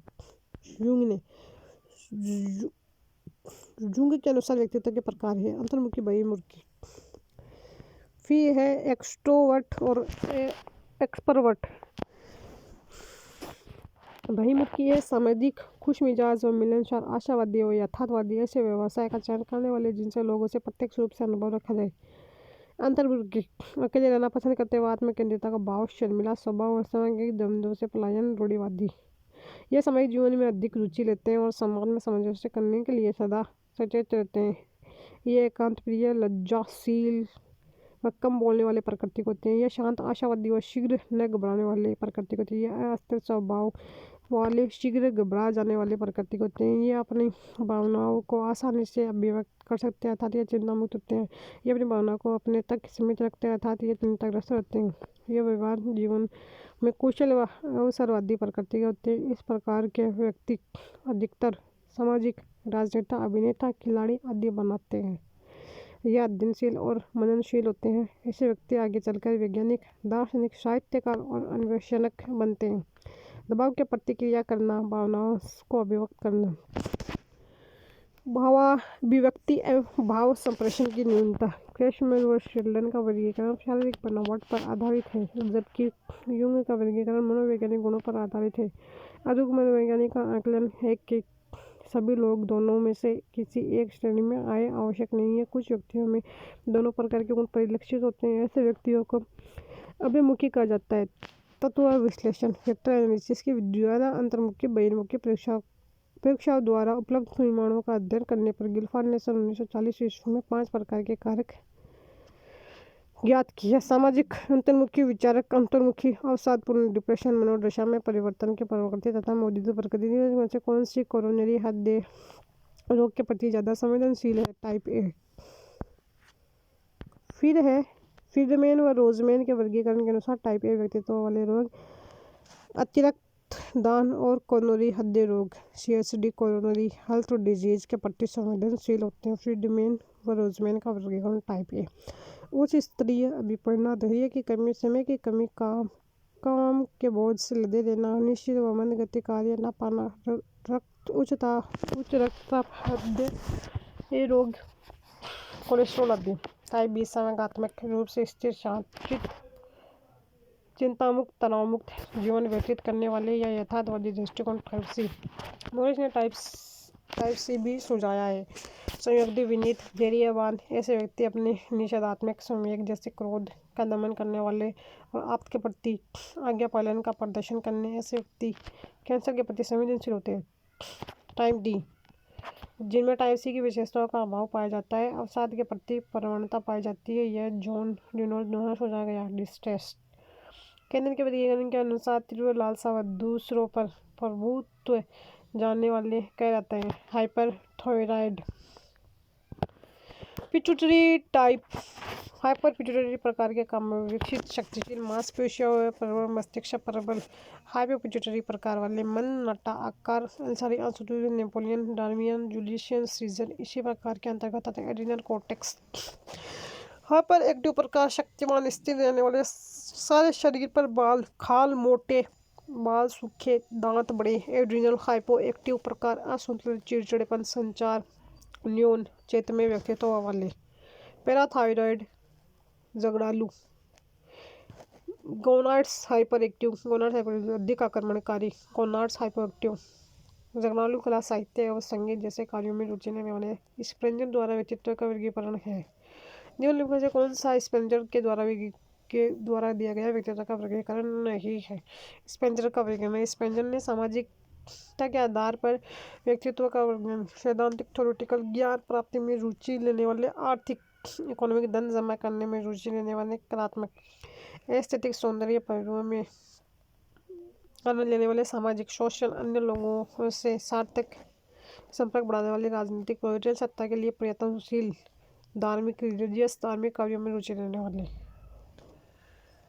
इसी के साथ हम इस वीडियो को ख़त्म करते हैं। आगे का टॉपिक हम नेक्स्ट वीडियो के अंदर देखेंगे। तब तक के लिए बाय, टेक केयर।